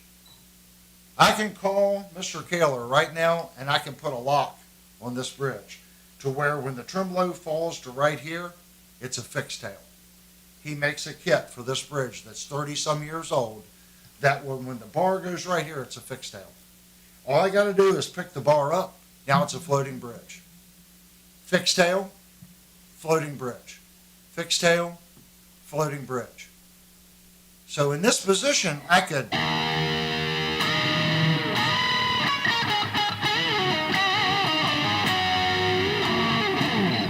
I can't do that now. Hear it? Hear the E? It's not a fixed tail. The E is going in and out of tune because I'm bending this note. And I'm not even bending the E. That's the problem with the floating bridge. Kaler fixed it. This particular one doesn't have the kit in it. But I could put it in. I don't know. I'm just letting you guys know there's more to it than sitting here just. A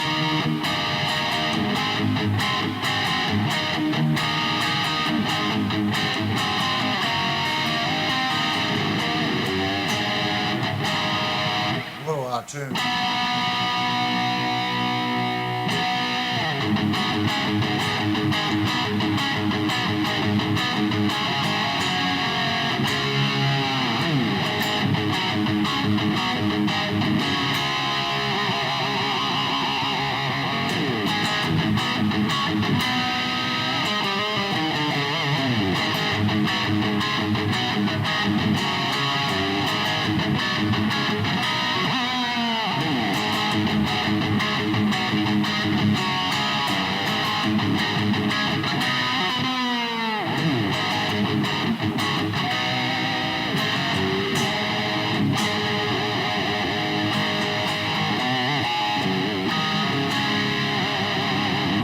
It's just a kick-ass guitar.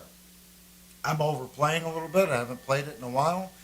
But you give me 2 weeks with playing this guitar, and I would be right back, to being very comfortable with the guitar. It's predictable.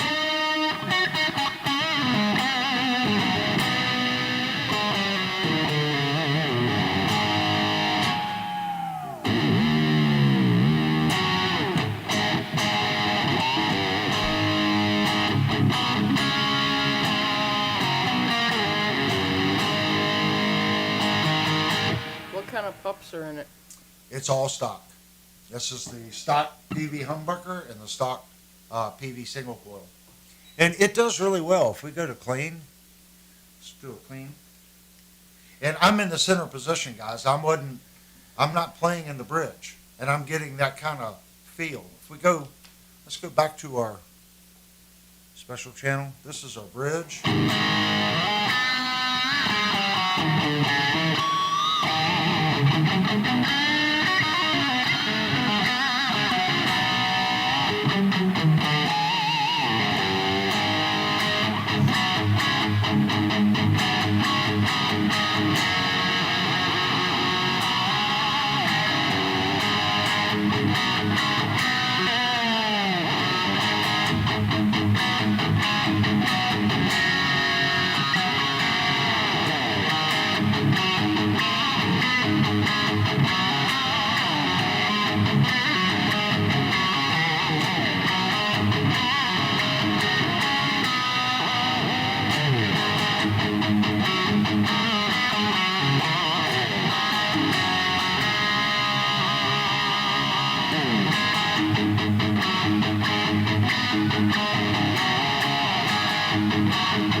It's all stock. Let's go up to our single coil. Go to our clean.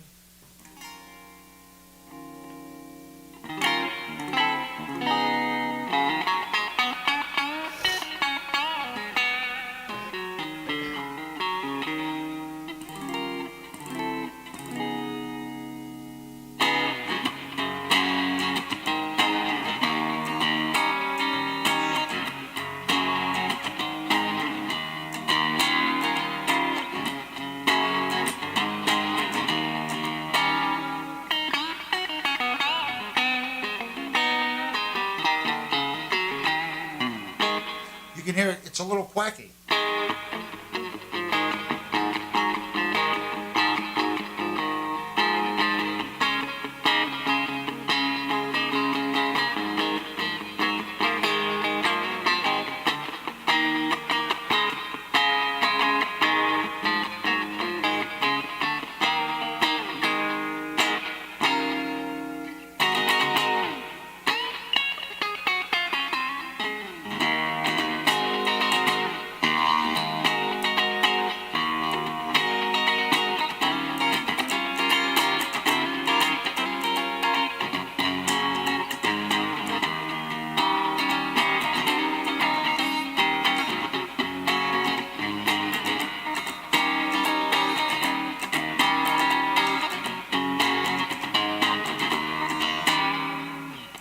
It's quacky. And then when you mix it together, I think this is.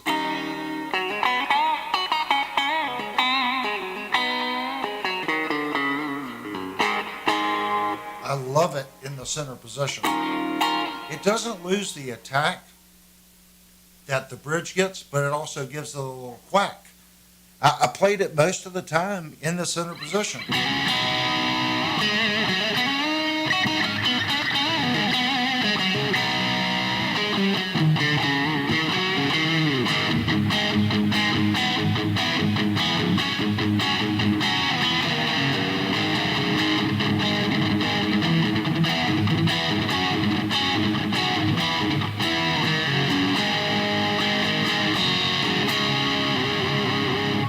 It still gets a little quacky, but you can get some dirt out of it.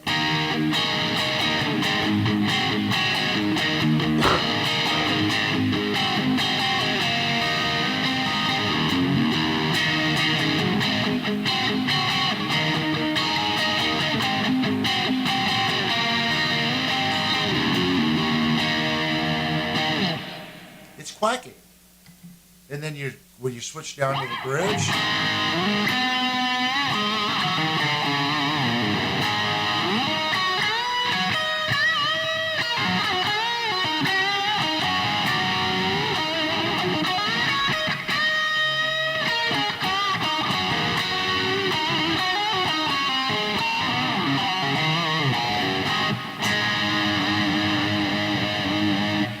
I mean, the Vandenberg's a great guitar, guys. You got a super chat from Jupe. Ooh, thank you so much, Jupe. He said he had to go empty the bucket. Oh, Go away. TMI, Mr. Jupe. You still have another question on Discord. Okay, we're gonna get to the other question right now. Let me take my headphones off, and I'll take my 80s hairband guitar off.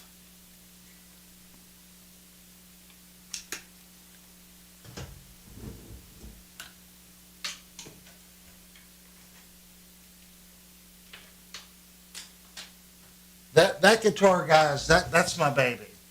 Is it? I mean, it needs a little work. It needs the output jack fixed on it. It does need a little work, but I love the guitar. It's been with me for many, many years. If you have a guitar like that, even though you're not playing with it, not playing it every day, especially if it's something that you have a lot of memories playing out live with, do yourself a favor, don't sell it. You're going to regret selling an instrument that has that much history with you. I can think of so many places that I played out with that guitar. Just the memories and the feeling I get when I pick it up. It is a guitar that I just love, and it just happens to be a Vandenberg. Okay, what's our next question? This is from Steve. He says, what is your thoughts on the best way to remove paint from a bolt-on neck? It's an Epiphone. I want to do a little reshaping to it and then maybe just true oil. Okay, if you use a stripper, you want to be really careful. I don't like using strippers because the wood can soak the stripper in. So if you want to use a really mild stripper just to get through maybe the lacquer and the first layer of paint, I think that's acceptable. But if you put a stripper on it and it immediately goes down to the wood, I wouldn't do it. What you need to do is just sand carefully, and don't be overly aggressive. The big thing is if you're sanding through paint, once you hit the wood right there, you need to be careful not to hit that spot again if you still have paint everywhere else, because you'll end up with spots where the neck isn't evenly sanded, if that makes sense. The longer the sanding block, the more even your work's going to be. If you use a little tiny block or a disc sander and you're sanding, you can really get some waves in the neck.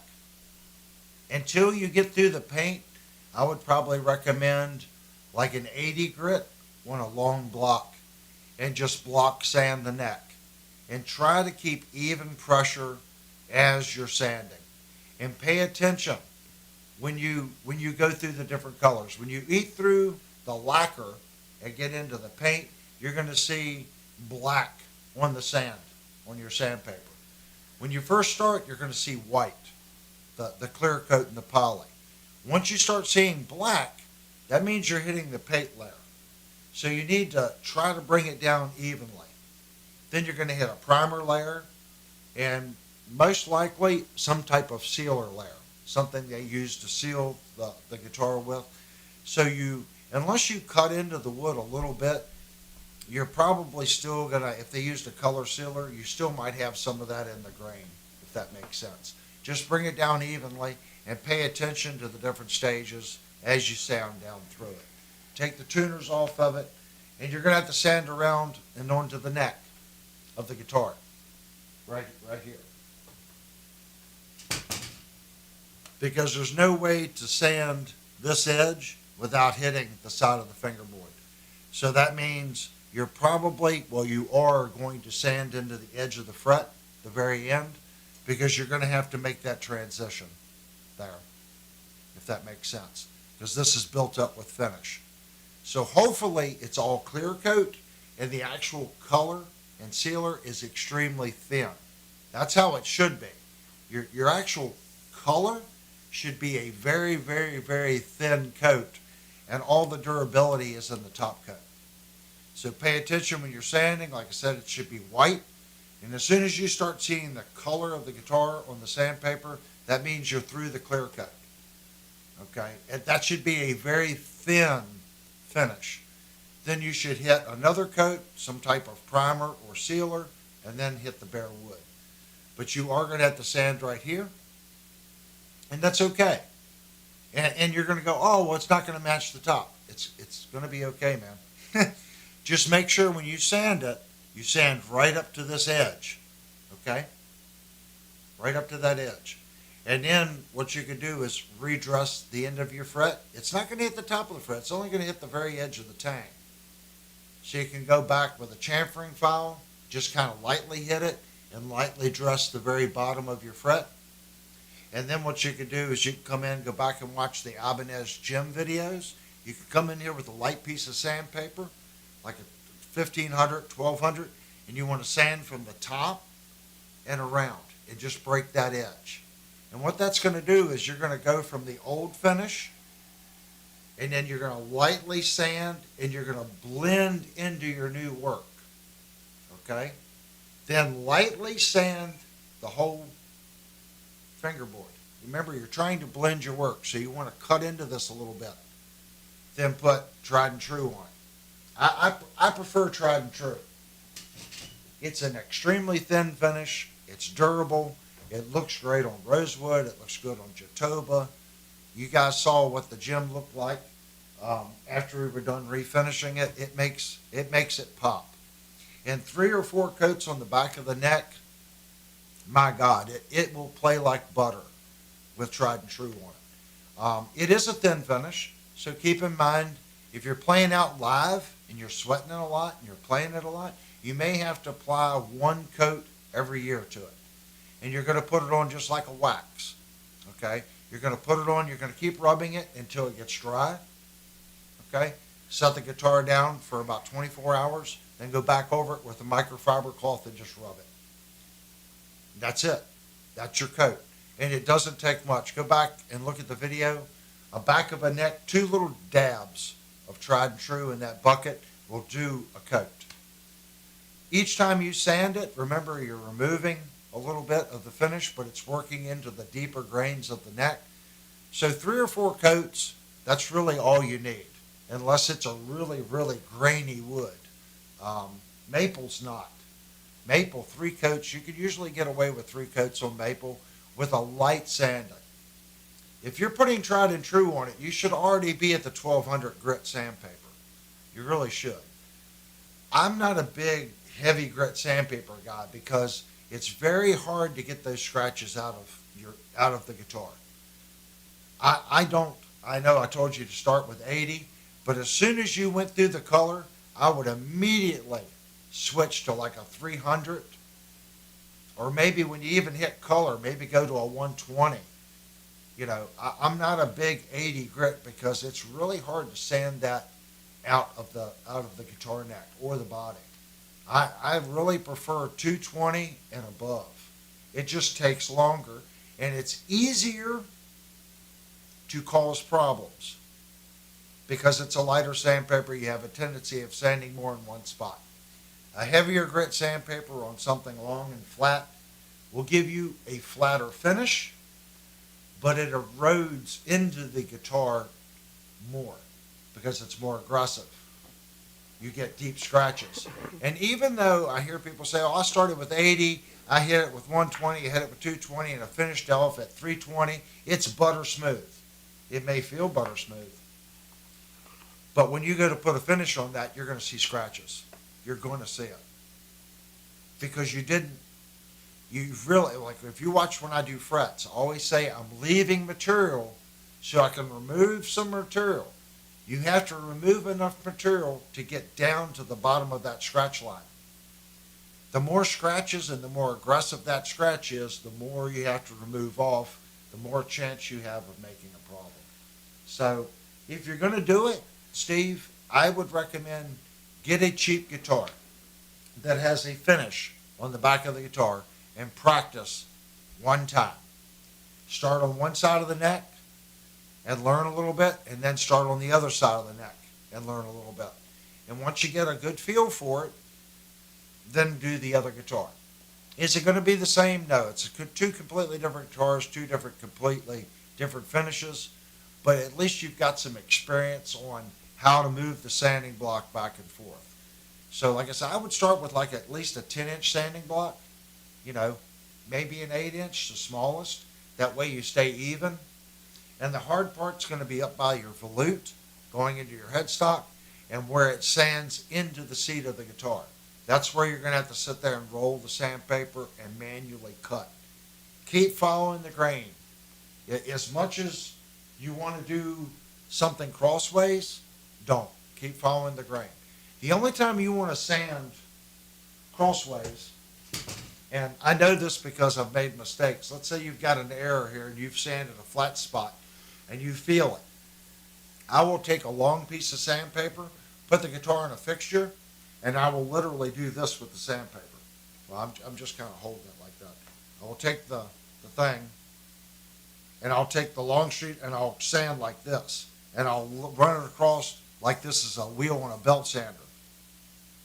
And what that's doing is it's sanding like this.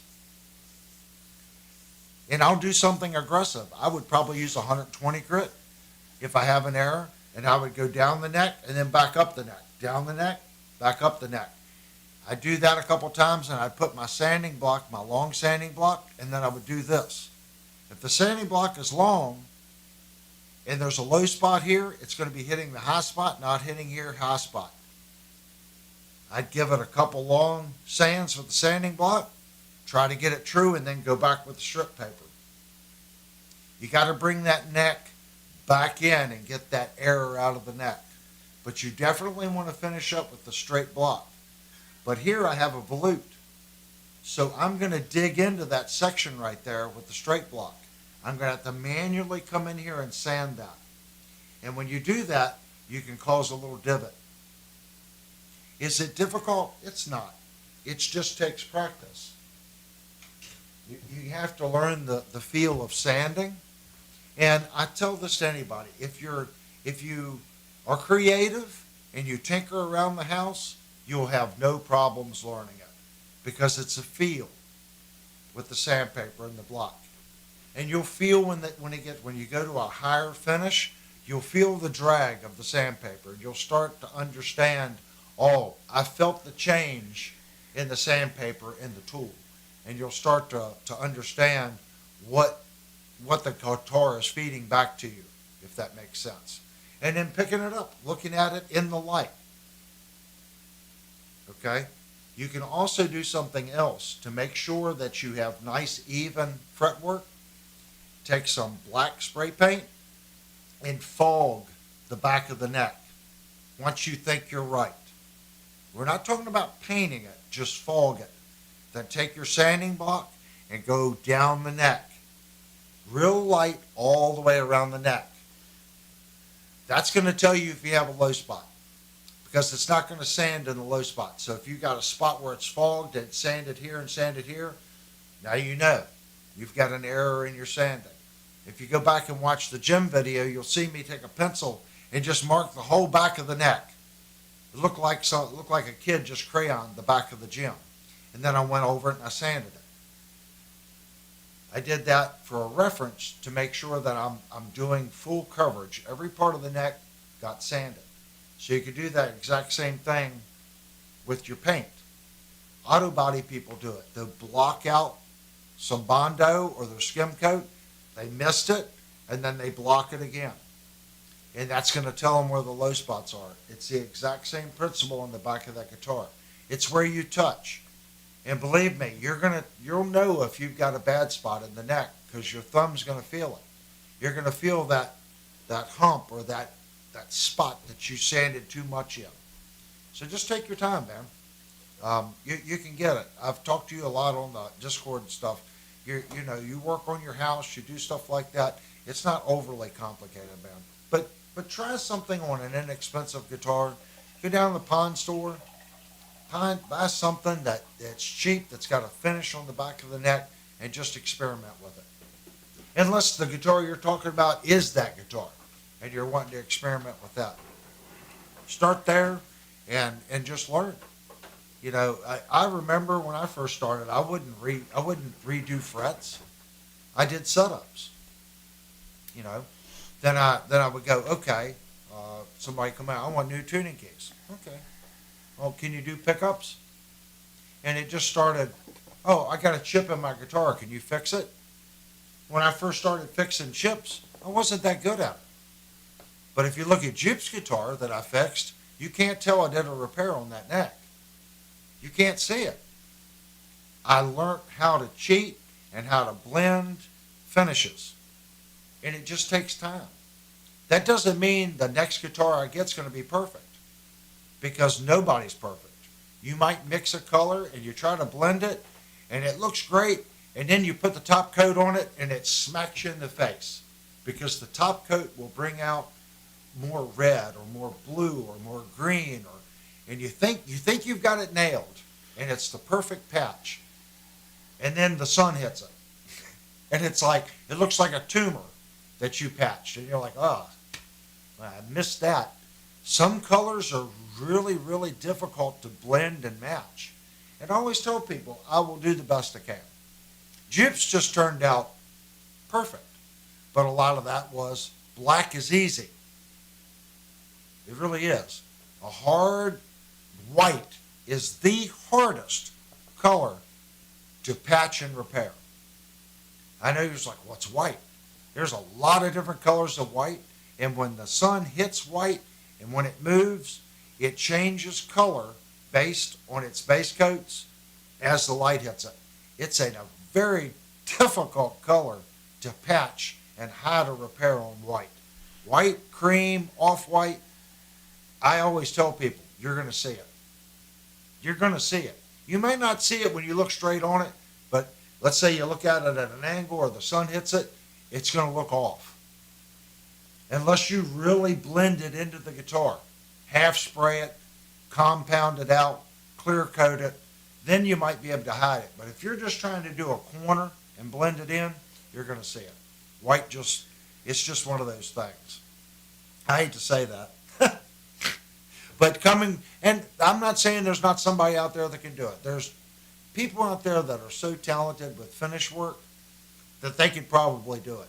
But with the tooling that I have here and the experience that I have here, I have yet to be able to patch white and get it to where you really, it's what I would consider a permanent fix.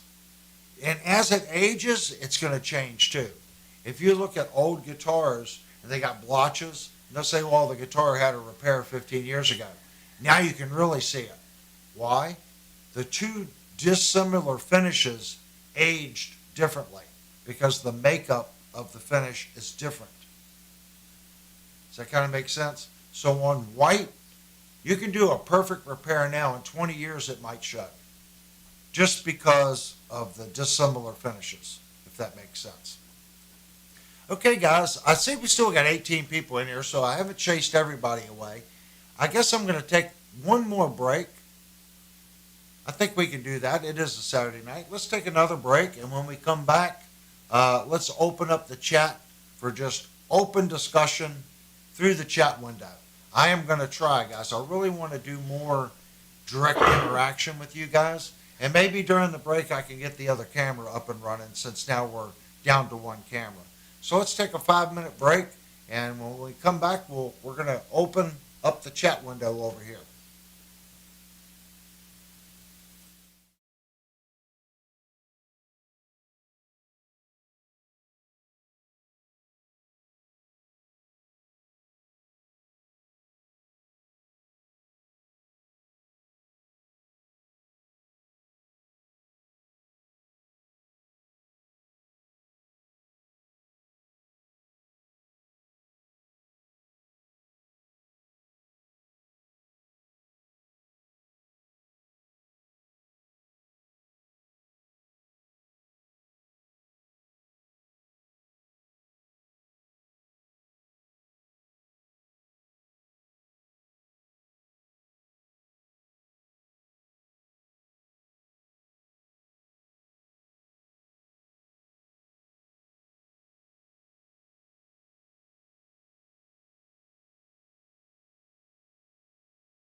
So Steve wants to know what doll came with it. Okay, DAWs, guys. I'm just now getting in it. To my knowledge, the wing rack did not come with a DAW like the Persona stuff does. Um, I know that there's a built-in interface in the wing rack, but I don't think that it actually has a DAW. Now, I have Reaper on my computer, so I will be using Reaper for right now until I get a little bit further along. Now, keep in mind, guys, I still have my antiquated computer. I'm going to have to update my computer. That's going to happen is updating the computer. It doesn't come with a specific doll, but it's designed to control many popular ones. Yes. It is already set up through Behringer to do many things. I didn't realize it, but it actually has 64 track recorder built into the unit. I don't even have to record to the computer. I can record directly in this and then load the file to the computer. It's 64 track recorder already in the unit. So technically, would that technically be a DAW? Because you have record controls and all that already functioned into it. I don't know. I don't know enough about it, but I don't think it actually comes with a DAW, if that makes sense. It does come with quite a few of plugins already. Bunch of gates, bunch of mic preamps, channel strips, delays, reverbs, compressors, flangers, choruses, and a lot of subgroup effects for your tail end processing, which is a little different than your main mix processing. It's more ambient type effects for warmth or clarity. There's a ton of that stuff built into it for your subgroups to bring everything into the same room. And you've probably heard me say that before. A lot of times guitarists and bass players or two guitar players will get together and their effects aren't sequenced. So when you're playing with another guitar player, your delays need to be in sequence as you play. It needs to be timed correctly. The timing of the effects of the drums all need to be timed correctly. That's why your sound guy usually wants a dry signal, because he wants to apply something to where at the end of the mix, everyone sounds like they're on the same stage. That this guy's not down in a hole and this guy's playing in the sky. So there's a lot to it. Kurt said the built-in recording on that is crap. I don't know if it is or not. I just know it's got 64 channel built-in recording system. I have no idea if it's crap or good. It's got to be better than what I'm using. I mean, I have a DP32. I don't know. Either way, if I build a computer and I record directly to the computer, then I use the DAW and then the DAW controls it. I don't know enough about it, guys. I know that this is a one-stop solution for many, many, many people. And a lot of studios now are going to the Wing products. So there's got to be something to it, and I'm sure there's some pitfalls to it too.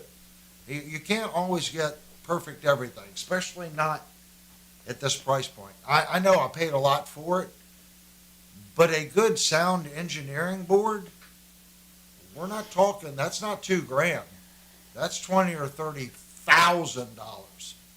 So if this machine with like a P16, a couple P16s, a P24, and a stage box, even when you do that, you're still not going to have $5,000 or $6,000 in it. And people are choosing this over some of the big Allen and Heath boards that cost $20,000 and $30,000. There's got to be a reason for it. Maybe there is a difference. It's just not worth the extra $15,000. I don't know. I can't say for a fact yet. Hold on for a second, guys. Sitting there looking for the ashtray.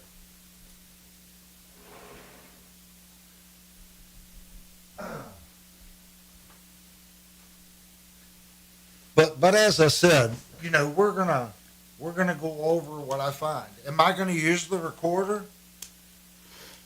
I don't know. It depends on how it reads SMPTE code. Because with my Akai here, I have a stupid amount of tracks too.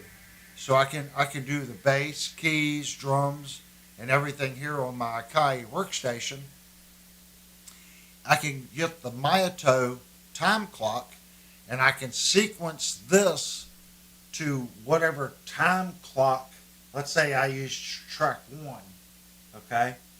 And I have put my SMPTE code on this track that I just slid up. Technically, the Mayato, that's my master clock, would keep the Akai and whatever tracks I have recorded elsewhere, like this is the first 8 tracks.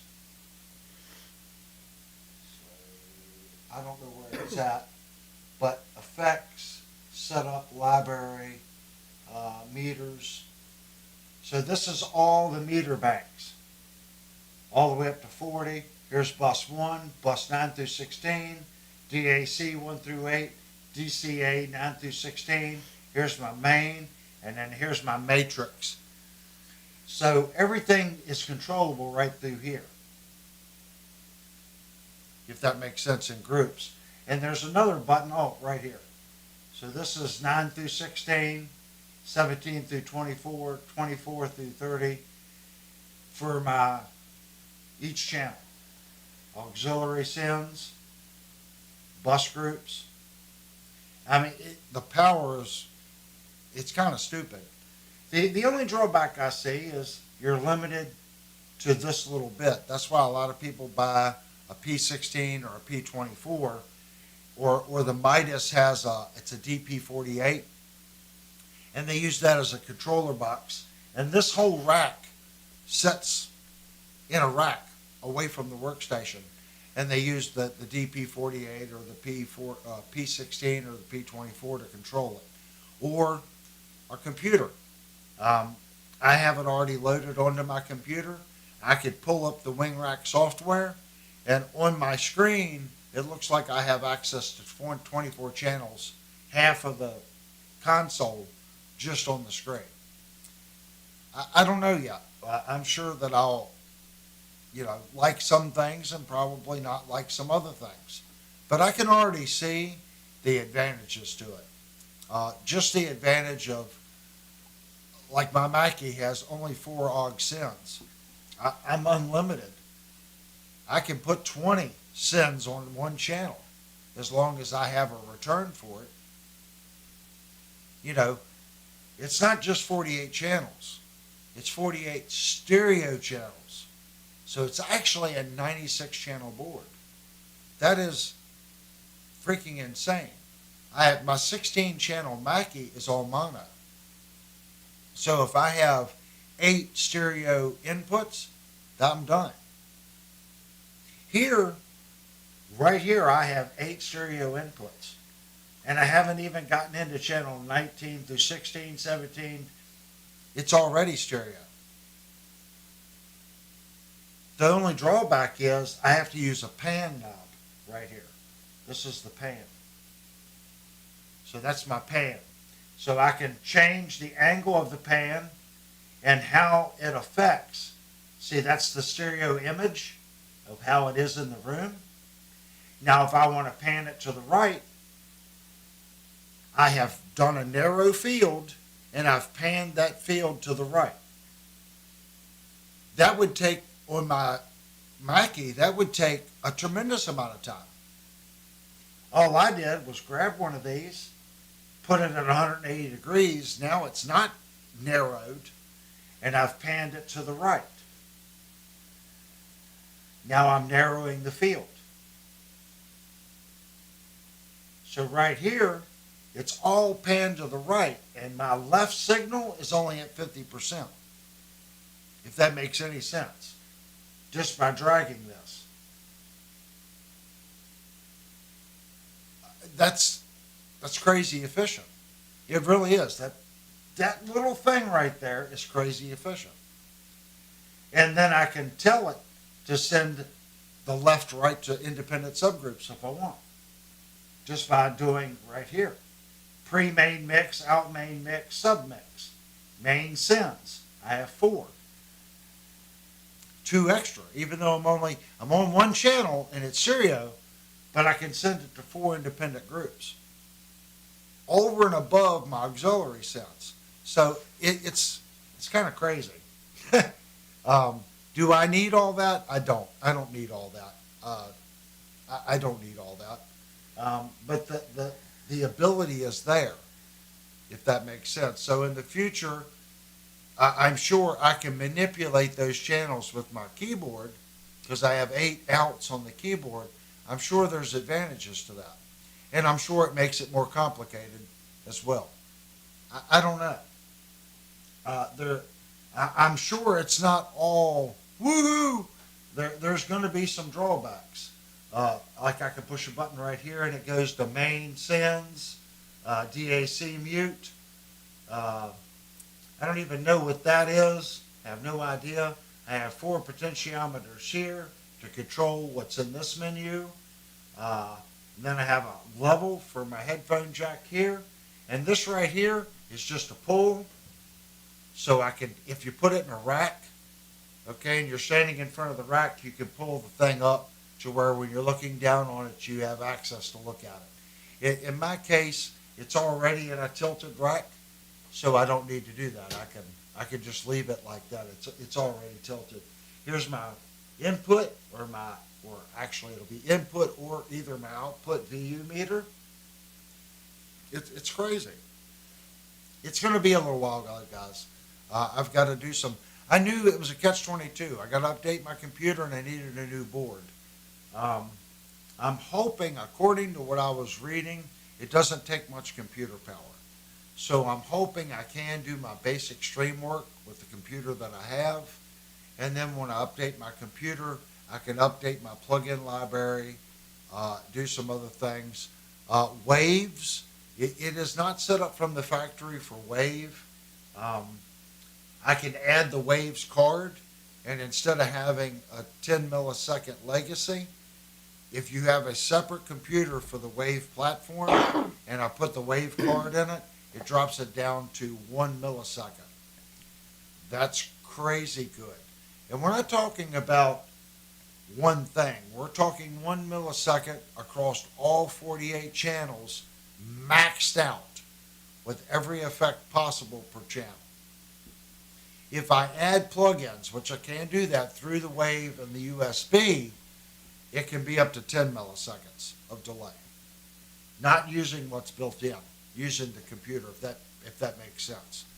So I'm capable of doing that. I'm capable of adding 2 cards over and above the card that's in it. So I can have a Dante card and the Wave card. I think it's 2 more cards. So it's capable of handling 3 processor cards. 1 ships, and that's the 64-track live card that it comes with. That's okay. I think that's cool that they give that to you for free. Do I think I'll ever do the Wave separate computer and all that? I think for what I'm doing, I don't need it. If you're doing live sound for big bands and you're doing sound at a church or something, I can kind of see where that would benefit you. It opens up a lot of resources. I'm not doing that, so I don't see me needing that, if that makes sense. This is way more than I needed.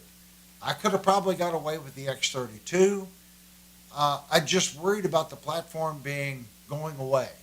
And if it goes away as far as sales, how much longer are they going to support it? This is the latest, greatest thing. So I know I should have at least 10 years. That's how long the X32's been out.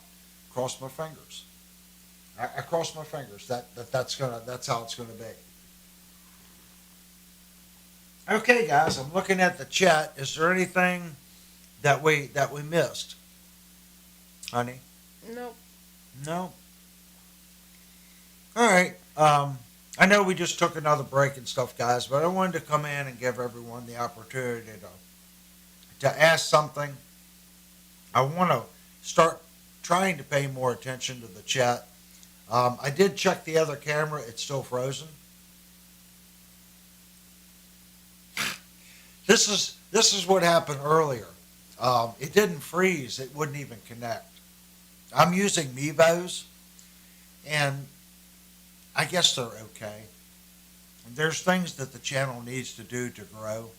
I know like my first video, I think was cell phone. Then I went to a GoPro 8. Then I realized the GoPro 8 quality wasn't that good. I got a GoPro 10. And then we started streaming, and I got some Mevos. And the Mevos aren't great either. The old saying is, you got to pay to play. If this channel's going to grow, a lot of people come in if the audio isn't perfect and the video isn't really good. They just don't want to. They don't want to participate, if that makes sense. So like, oh, this is a substandard channel. Look at the grainy video. Look at the awful audio. So as the channel grows, I promise that I'll get some better streaming cameras, because I know this is the weak link. What I see on my end is great. The problem is YouTube isn't translating the Mevo data properly, and it looks really grainy on your all's end. What I see on my end looks better than what you guys are seeing. And I've tried everything. I've changed the settings on these cameras. They just don't get any better. And my system can only handle one wired camera and one wireless camera. As soon as I put the second wireless camera on, the latency goes through the roof. We tried that one night. It was horrible. So I need to get at least 2 good stream cameras, and then I can use one of these Mevos for an overhead or something, and one wirelessly for maybe an overhead. And I think that would be fine. Microwave will thaw the camera out. You know, that's funny, Vox. Everyone said if you go to Discord, when I posted pictures of this thing sitting over here, everyone said it looked like a microwave. So I put a little microwave with a microphone singing. I thought it was funny, but I didn't get too many comments on it. But everyone said it looks like a microwave. And it kind of did look like a microwave just sitting there without the power on. But now that the power's on, it kind of does its own little thing here. I'm still learning. I'm going to be learning probably for a very long time. This is completely new for me. I'm so excited. Hopefully you guys can tell I am truly excited to move in this direction. Hopefully it's not going to end in I hate it. I'm really hoping that I'm going to grasp this new technology and it's going to work. The money savings alone. Why do I have so many digital signal processors? I don't. But when you're doing live sound with an old school board, you have to have a ton. Mikey said you need to name it. I can call him Wingy. Oh, Mr. Wingy. Oh, I don't know. It's going to just be called Wing. How about that? That's the wing rack. I am really happy. The build quality on this thing looks fantastic.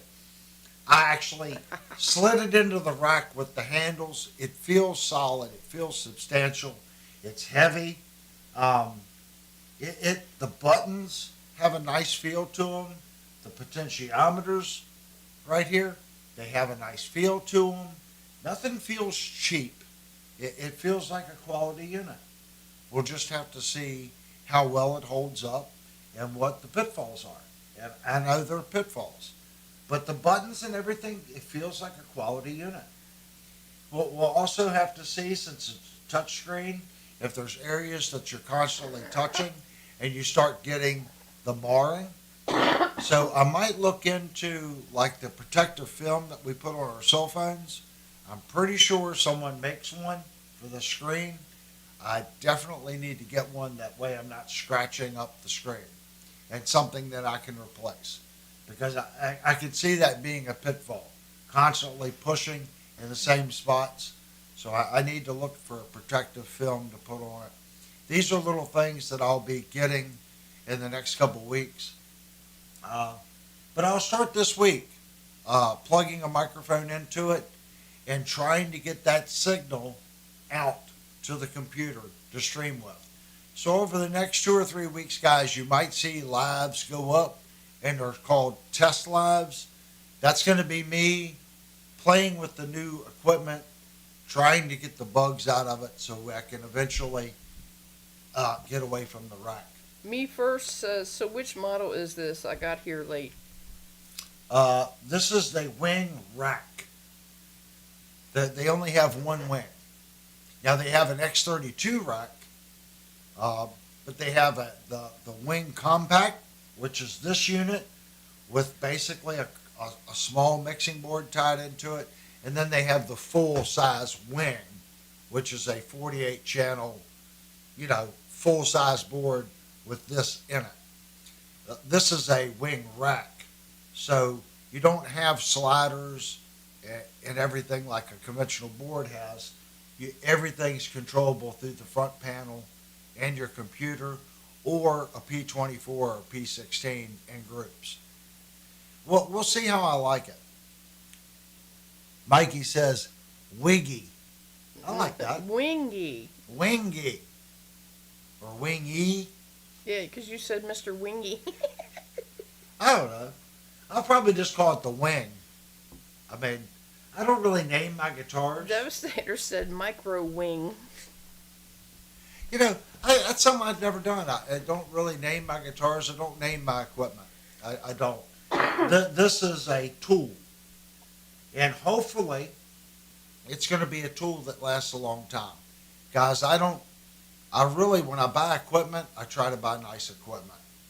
My old Digitex, my EQ, my Mackie 16L VLZ, my power amps, my mic compressors. When I bought them, I tried to buy good stuff. And I know it was good stuff because all my stuff still works. Some of the stuff's very old. But if you buy good stuff, it should last you. It really should. I'm not a big fan of disposable equipment. I'm not. Hopefully this isn't disposable equipment. A lot of these new amps, I've said it before, what happens when there's no support and stuff? I don't know. I just know for what I'm doing right now, I feel this was the way for me to go. I don't know how to feel about the technology and Windows. Again, I can use this without the computer. It's just not as user-friendly. That's why I pulled the trigger. I can go through and I can control all my groups right here on the face. So when Windows stops supporting it, I can still control, hopefully, everything through this front terminal. Would it be convenient? Probably not. The software on the computer looks really cool. So it looks like much more engaging, much more user-friendly. We'll just have to see. I got my fingers crossed, guys. We have anything? I think, guys, I'm getting really tired. My voice is about shot. And I overworked myself jumping up and down with the guitar. We are starting this segment. I guess I can just let the cat out of the bag. We are starting the Kurt segment. On every review, it's going to be the Kirk segment. And that's when we put a strap on the guitar and we jump up and down. My only bad feelings on this is most guitars come with strap pins. I don't know how comfortable I am jumping up and down like a lunatic and shaking the guitar like I did earlier, but we're definitely going to start doing the jump test, and we're creating a thumbnail and all for it. It's going to be called the Kirk test, and we're going to see how these guitars respond to that.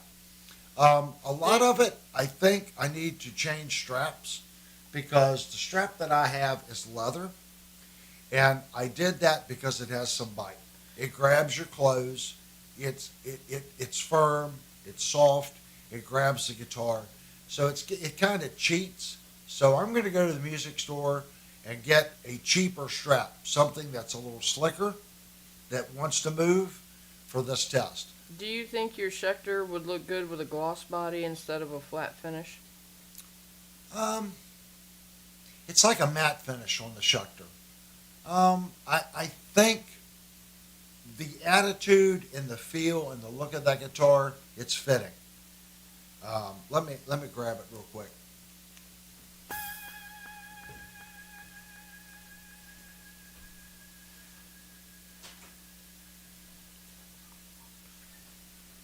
I think the attitude of this guitar is its matte finish. You can see it has a little shine to it.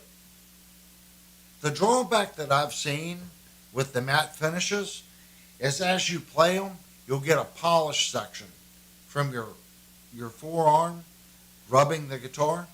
You usually get a high polished spot right here where it starts to polish the finish.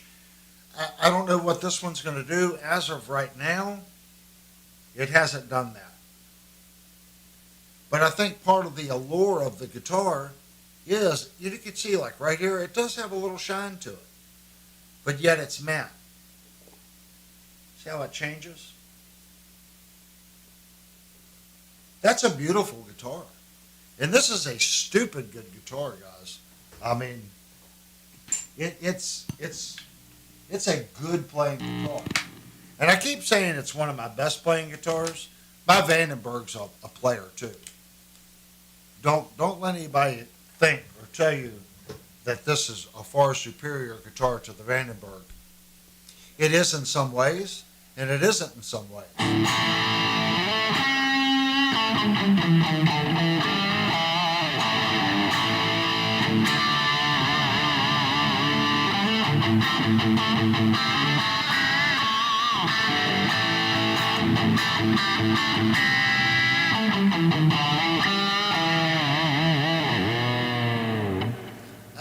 The PV just has a feel, and I'm not saying that this doesn't have a feel. It does. This is a rocking machine. A lot of that, guys, is I've had this guitar for a long time. It's a player. This is a completely different animal. It can do better dives. It can do some trick stuff because of it's got the Sustainiac in it. And this is another one of the guitars that I did not have to do a neck adjustment to. Why? It's a 5-piece neck. You pay for these things. This guitar is stable. So if you're out playing in bars and you take this guitar and it's cold out and you throw it in the truck and then you throw it on the stage, this neck's going to move less because of its construction. So you're going to pay for that.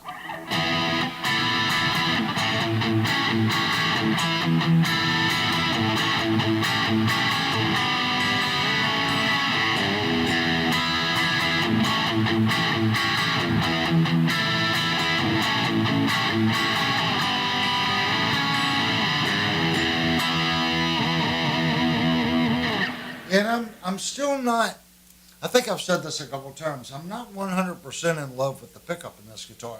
There's times I pick it up and I'm like, my gosh, it's mean. But after playing the Vandenberg, it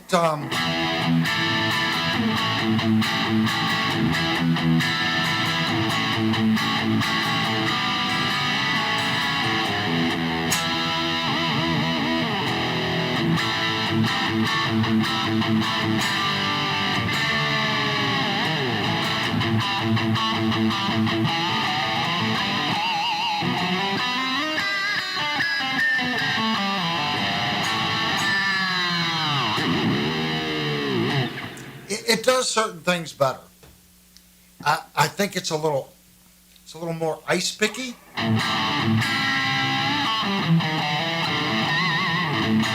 than the Vandenberg, but in the same token,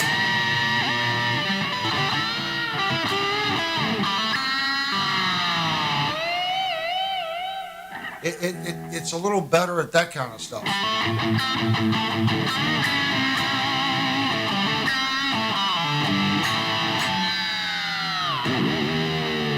And I'm not using the Sustainiac. So if we click up,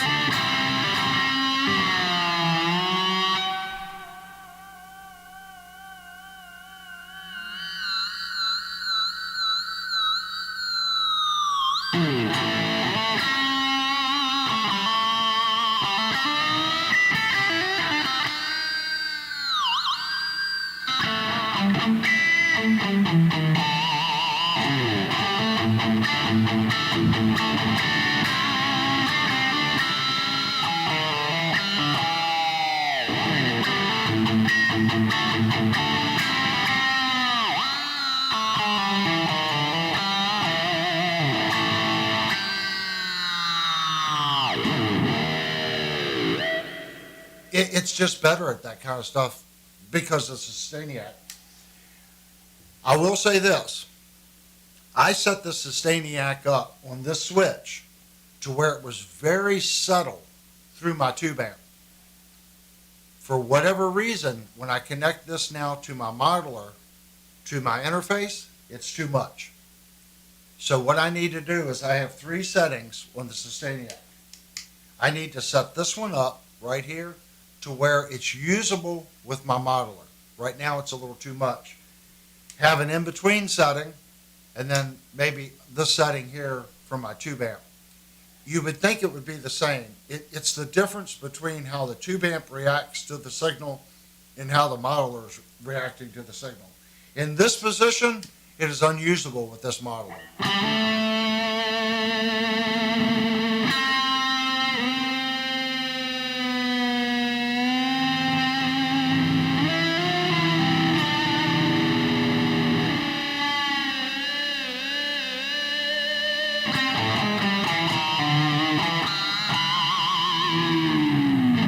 I can feel the strings starting to vibrate.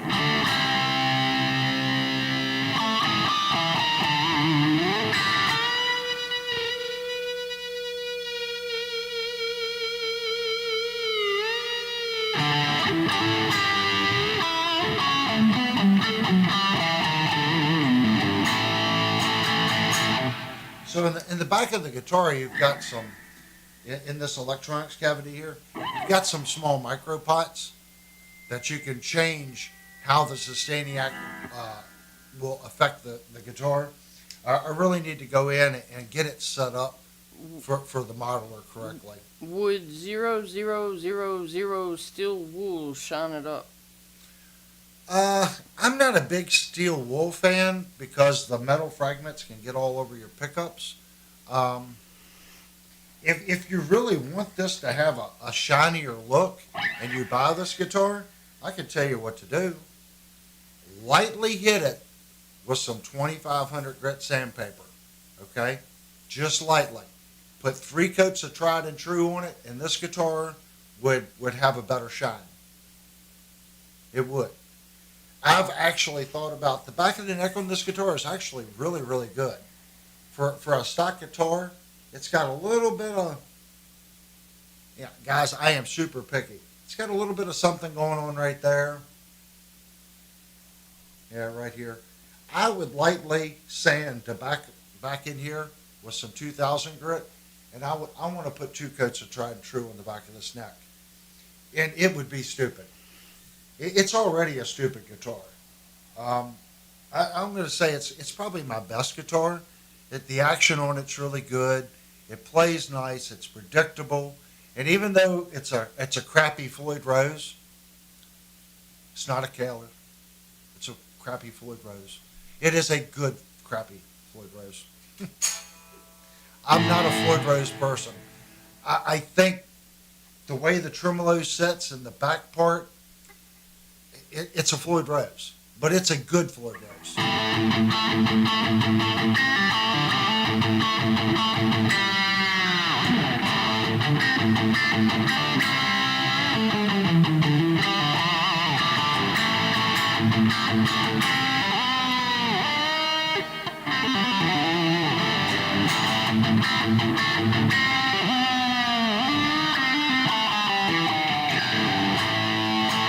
It's probably one of the best Floyd Roses I've felt. So I'm going to give them kudos on this stainless steel 1500 series bridge. And it should last a long time. Will it last as long as my Kaler that's 30 years old and never had a knife edge replaced or never had the knife edges serviced? We'll have to find out in 30 years. The way I play this guitar, I don't play this guitar nearly as much as I did that guitar. I just don't. I should, but I don't. And it depends on how much you play it. I played the snot out of that guitar 10 straight years out live. Then there was 10 years that I didn't play it. So you got to kind of look at it. It probably has, if you look at, since I stopped playing for a while, the Kaler probably has average use for the average guitar player over 30 years. And it's held up. It's still a great bridge. This one, Floyd Rose, I like it. It's a solid guitar. So if you're thinking about buying one and you don't really like the matte finish, I would lightly sand it, put 2 or 3 coats of tried and true on it. And there's different grades of not grades. There's different finish qualities of tried and true. So when you go to order it, you want to pick something, if you like a higher shine, pick something with a higher gloss. The tried and true I use is kind of a in between. It's not really a matte and it's not really a satin. It's considered what they call a 35 sheen. So 0 would be no sheen, and 100 is maximum, stupid gloss. That's how the industry kind of rules sheen. No one really uses matte or semi-gloss or gloss. It usually goes by a number. So the tried and true that I use is a 35 sheen, and I find it's nice. It has enough finish on it to where it doesn't look flat, and it doesn't really look like a gloss. It's very similar to the finish this guitar already has. So it depends on how shiny you want it to be. Get maybe a gloss tried and true, put 2 or 3 coats on it, and it would definitely shine it up. And it already has a stupid good feel. I've said this before. I don't know what they're using on a top coat, but this guitar just has a stupid nice feel to it. I know you're going to think, well, that's a cheap guitar. It feels a lot like the Jet that we had, that we gave away, the finish. The Jet had that feel. The Jet had more of a orange peel finish, though. This is just stupid smooth. When I look at it, there's no orange peel effect whatsoever. It's a beautiful guitar. I know they keep raising the prices on them. Just wait for them to go on sale. If you're into rock, this is a stupid good guitar.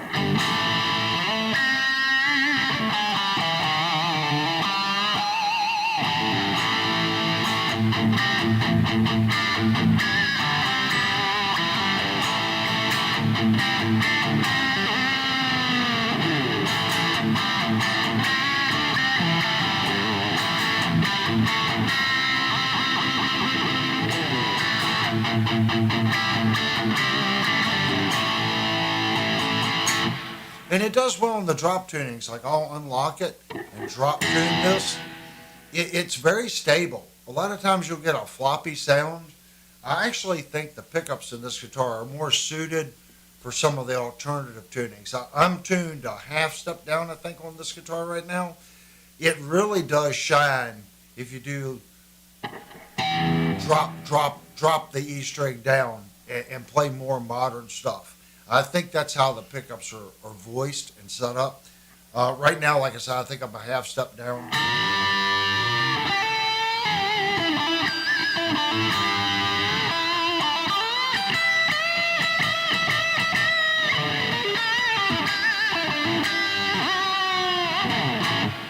It's a stupid good guitar. And this is not the guitar that I thought I was going to order. I ordered a PWM Ibanez, and I was unhappy with it. And when I called into Sweetwater, the guy said, well, we'll send you a new PWM, but, since you don't like the PWM, there's problems. How about this Schecter? There was a couple different models. He said, look, we want to make it right. We want to make sure that you're happy. Sweetwater, even though they're not in my back door, and it takes a little bit of time, if I've ever had a problem, it's not only that they're replacing it, but they want to make sure that you get something a little better. They want to put a little icing on that cake since you wasn't happy or there was a problem. So they sent me this guitar for the same price as the PWM. This guitar at the time was $150 more. And I paid no shipping either way, back and forth. There were some issues with the Sweetwater thing. They put the PWM back in stock. And some of you guys had to send them emails. Hey, that's the guitar that was on MusicNGear. There's problems. It's not new. It's open box. They took it back down, and 2 weeks later it did come back up as open box. I don't know how I feel about that, but I know that I wasn't happy, and they sent me, for no charge, this guitar. And this is a far superior guitar over the Ibanez PWM 20. You can't, they're not even on the same level.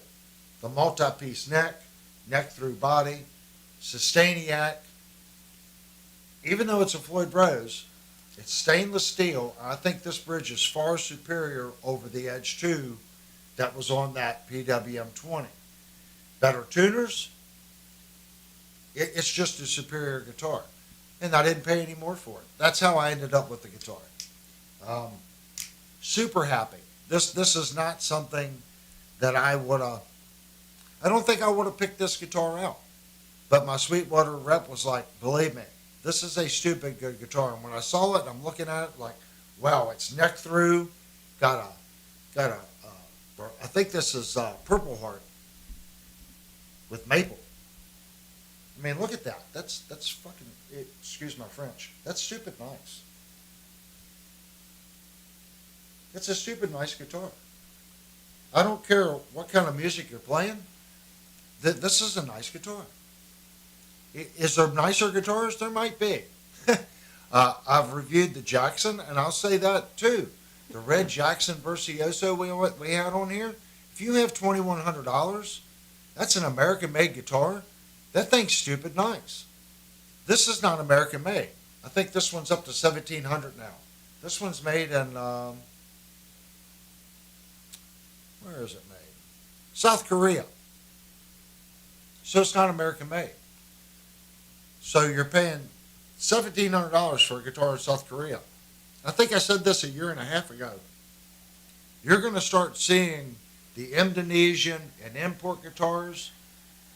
You're going to start seeing those from $1,500 to $2,500. And your American-made products are going to go, if you thought they were through the roof before, I hate to say it, they're really going to go through the roof now.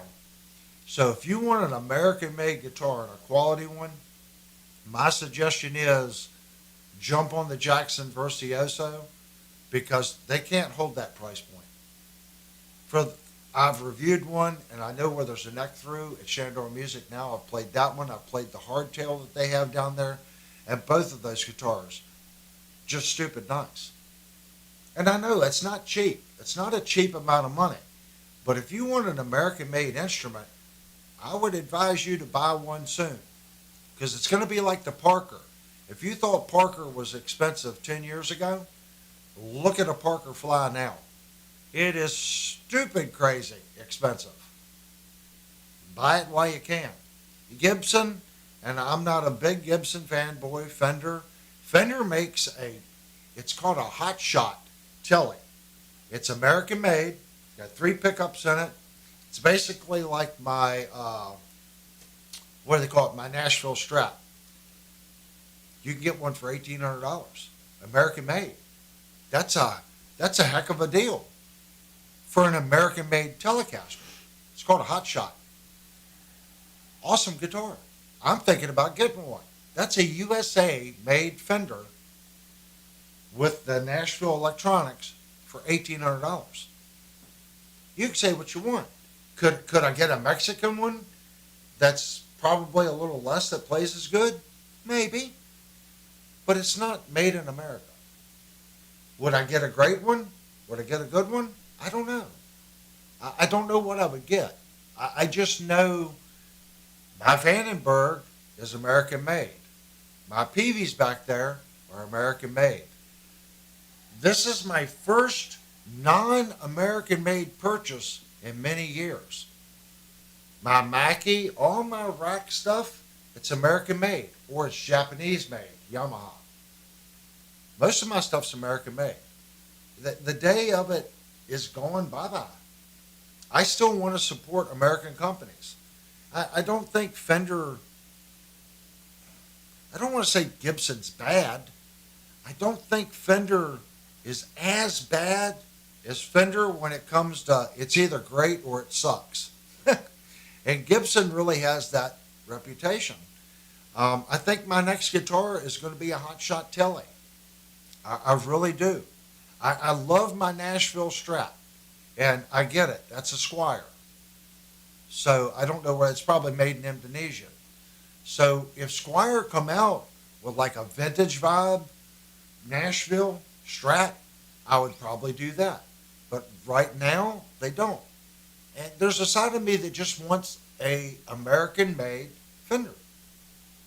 Should I go ahead and spend the extra money and buy the Jackson?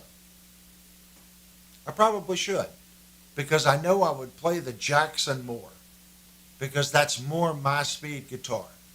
But there's a side of me that also likes picking up a guitar like I'm talking about, a Fender. It does something that this guitar can't do. As much as I'm saying this is a great guitar, the Hot Shot Telly does what this one can't do. It's a fixed tail, and it's got a completely different sound, completely different feel. And sometimes I just want to pick something up like that, if that makes sense. So I'm thinking about getting one. Who knows? The only drawback to me getting something like that, it takes so much money to do it, and I've got payments on this to make for the next 6 months. So that's really going to restrict what the channel could do, if that makes sense. So any money that I normally put out to buy instruments is going for the wing rack. So we're going to be really strapped for the next 6 months on reviews. So I'm going to be really dependent, if you're listening, Shandor Music, really dependent on what you guys give me to review or what you guys, the community, send to me to review. And you guys have been great in the past. You really have. I can't say it enough. The community's great. Someone's, I'm going to get this guitar. I'm going to send it to Avery for a review. Might have him do a little work to it, and then he'll send it back to me. You guys have been awesome at that. So between you guys and the super chats, that funds goes to get reviews and guitar giveaways and Shandor Music. Hopefully we'll still be able to review the guitars that we've been doing here on the channel that you guys have really gotten used to. You know, we do good reviews here, so we don't want to stop doing that.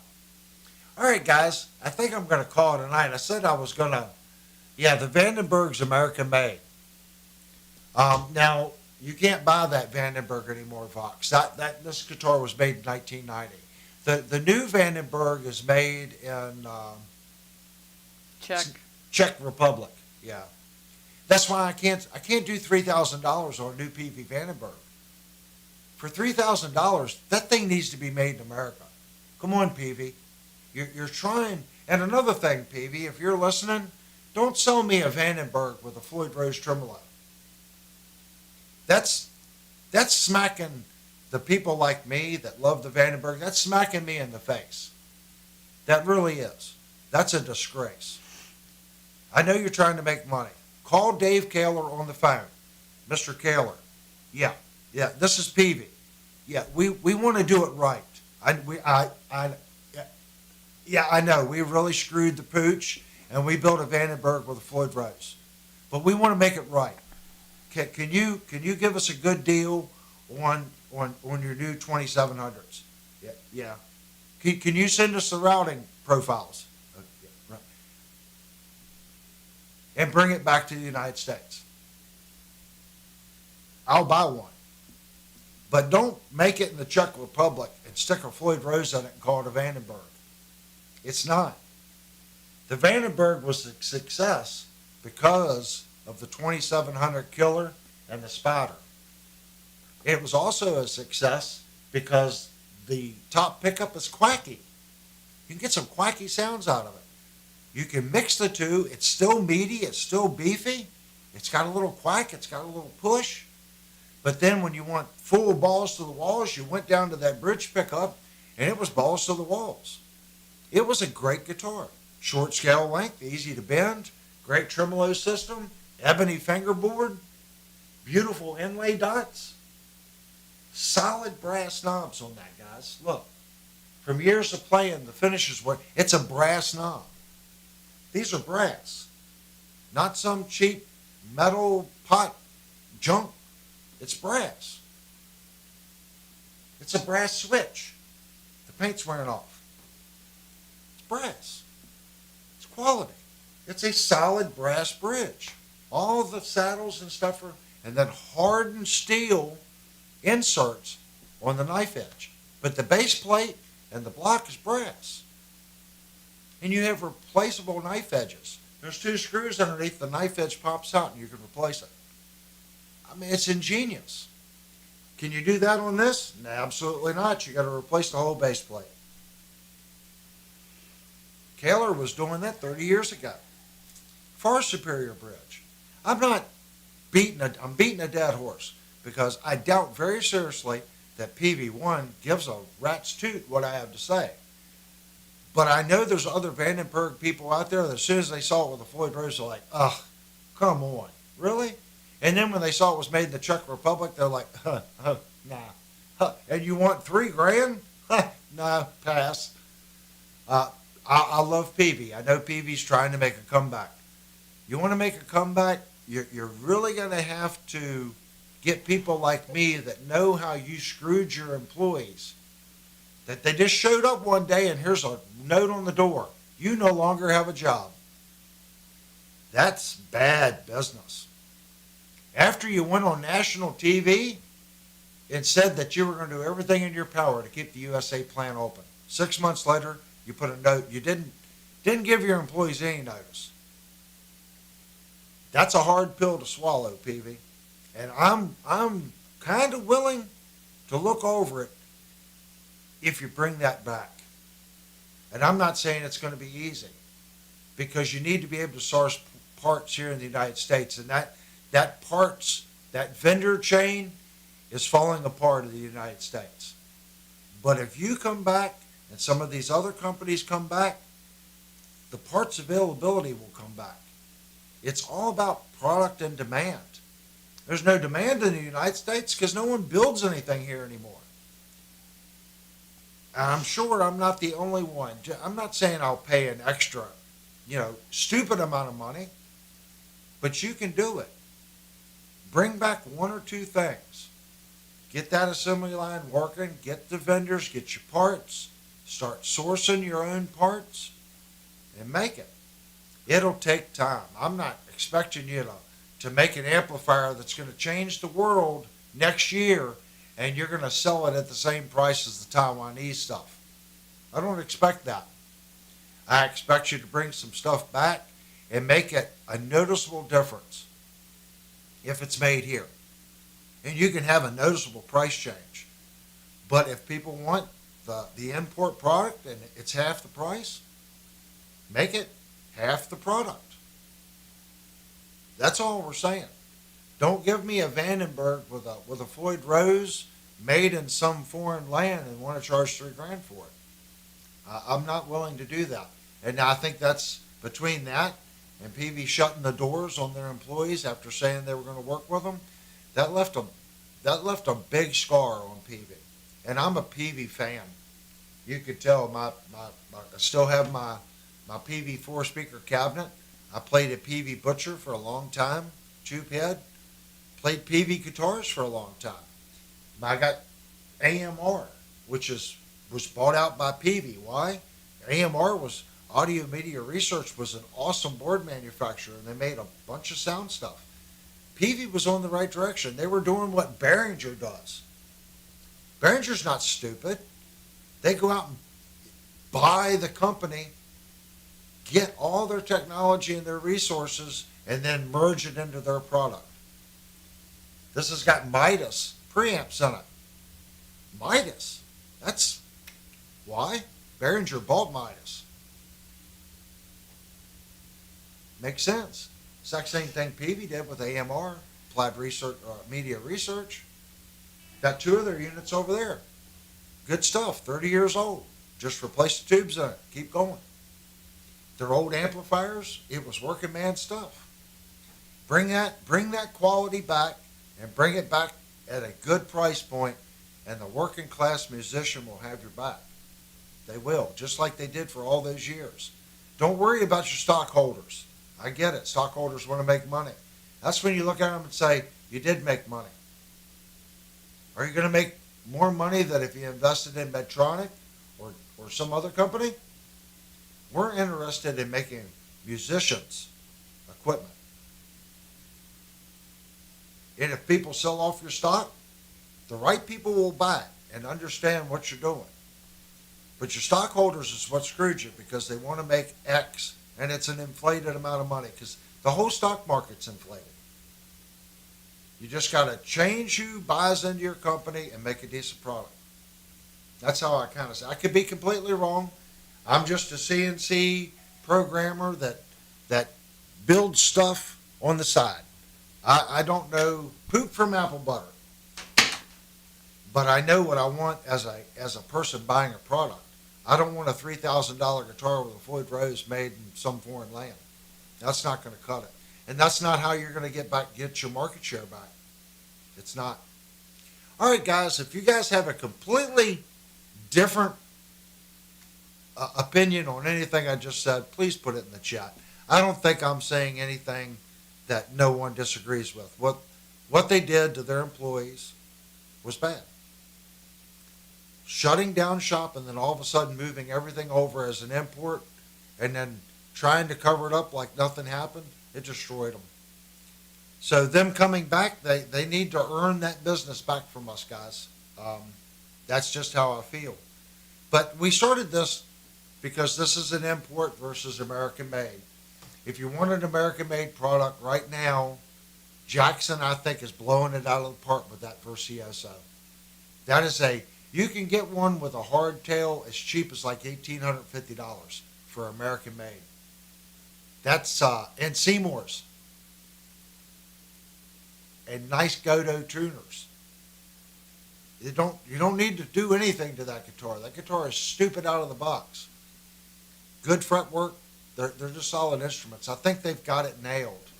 But I'm thinking about a Fender. But maybe in 6 months, my little squirrel brain, I kind of jump around on what I like.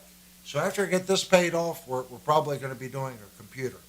So it's not like I need it. I have a ton of great guitars to play. And this is going to help me bond with this guitar, the Rev Star. I've got a great DC with P90s over there for certain sounds. And like I said earlier, I do have the Squire Nashville Strat. So I have guitars that should scratch any itch that I could possibly want. Coming up, we're going to start working on our RGA. All the parts for the guitar are in. So that's going to be coming up. We're going to start doing mod videos on that. So if you want to take a $400, $450 Ibanez and see how far we can push that guitar to make it just a next level instrument, that's what's upcoming. We also have some upcoming videos on our Washburn, the RX-25, on fixing that guitar. And then, of course, our standard streams. So if you haven't already, please, guys, go down and hit the like button. If you haven't already, please subscribe. There's a tremendous amount of information on this channel. Our live streams are just hangout, guys. But there's good quality reviews and how-to videos on our main page. Stuff that will never go out of date. I try to review guitars that people want to see and are interested in. We just did a Gretsch. Go check out that Gretsch phenomenal guitar for $318. The Rev Star, there's a review on that guitar that we just played tonight. There's a review on this guitar on the channel. So if you're interested, go check out all the reviews and great content. And I want to thank everyone that gave a super chat. You guys, that's what funds the channel. Okay? Do you have to give a super chat? No. There's people that have come in here every week that have never given a super chat. That's fine. You're contributing. That's your contribute. You know, you're going to come in. You're going to contribute, answer questions, and do things. Thank you so much for doing that. I'm only one guy giving one opinion. I want everyone that's in the chat to give their opinion, their thoughts, and their views. And then together, we should have a good, clear picture of what should work for that person. That's what it's about. That this is supposed to be a community, and that's what we're trying to build, and I think we got a good one. So hit the like button, think about subscribing, and I'll see you guys on Thursday night. We're going to be reviewing something Thursday. It's going to be something. All right, guys, we're going to hit the end of the night. Got 5-minute end stream. I think we're the only channel that does it. It allows you guys to say goodbye, make comments on what you'd like to see on the next stream. I'll always read them. Linnell always writes them down, says, look, you got these things. We try to do the best we can. And keep in mind, guys, I don't do YouTube for a living.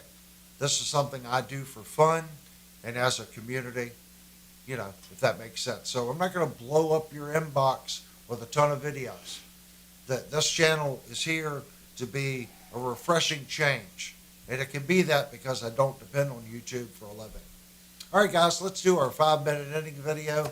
Again, thanks everyone for coming in and tuning in. Thanks to everyone that gave a super chat. See you next Thursday. Oh, thank you, Mikey.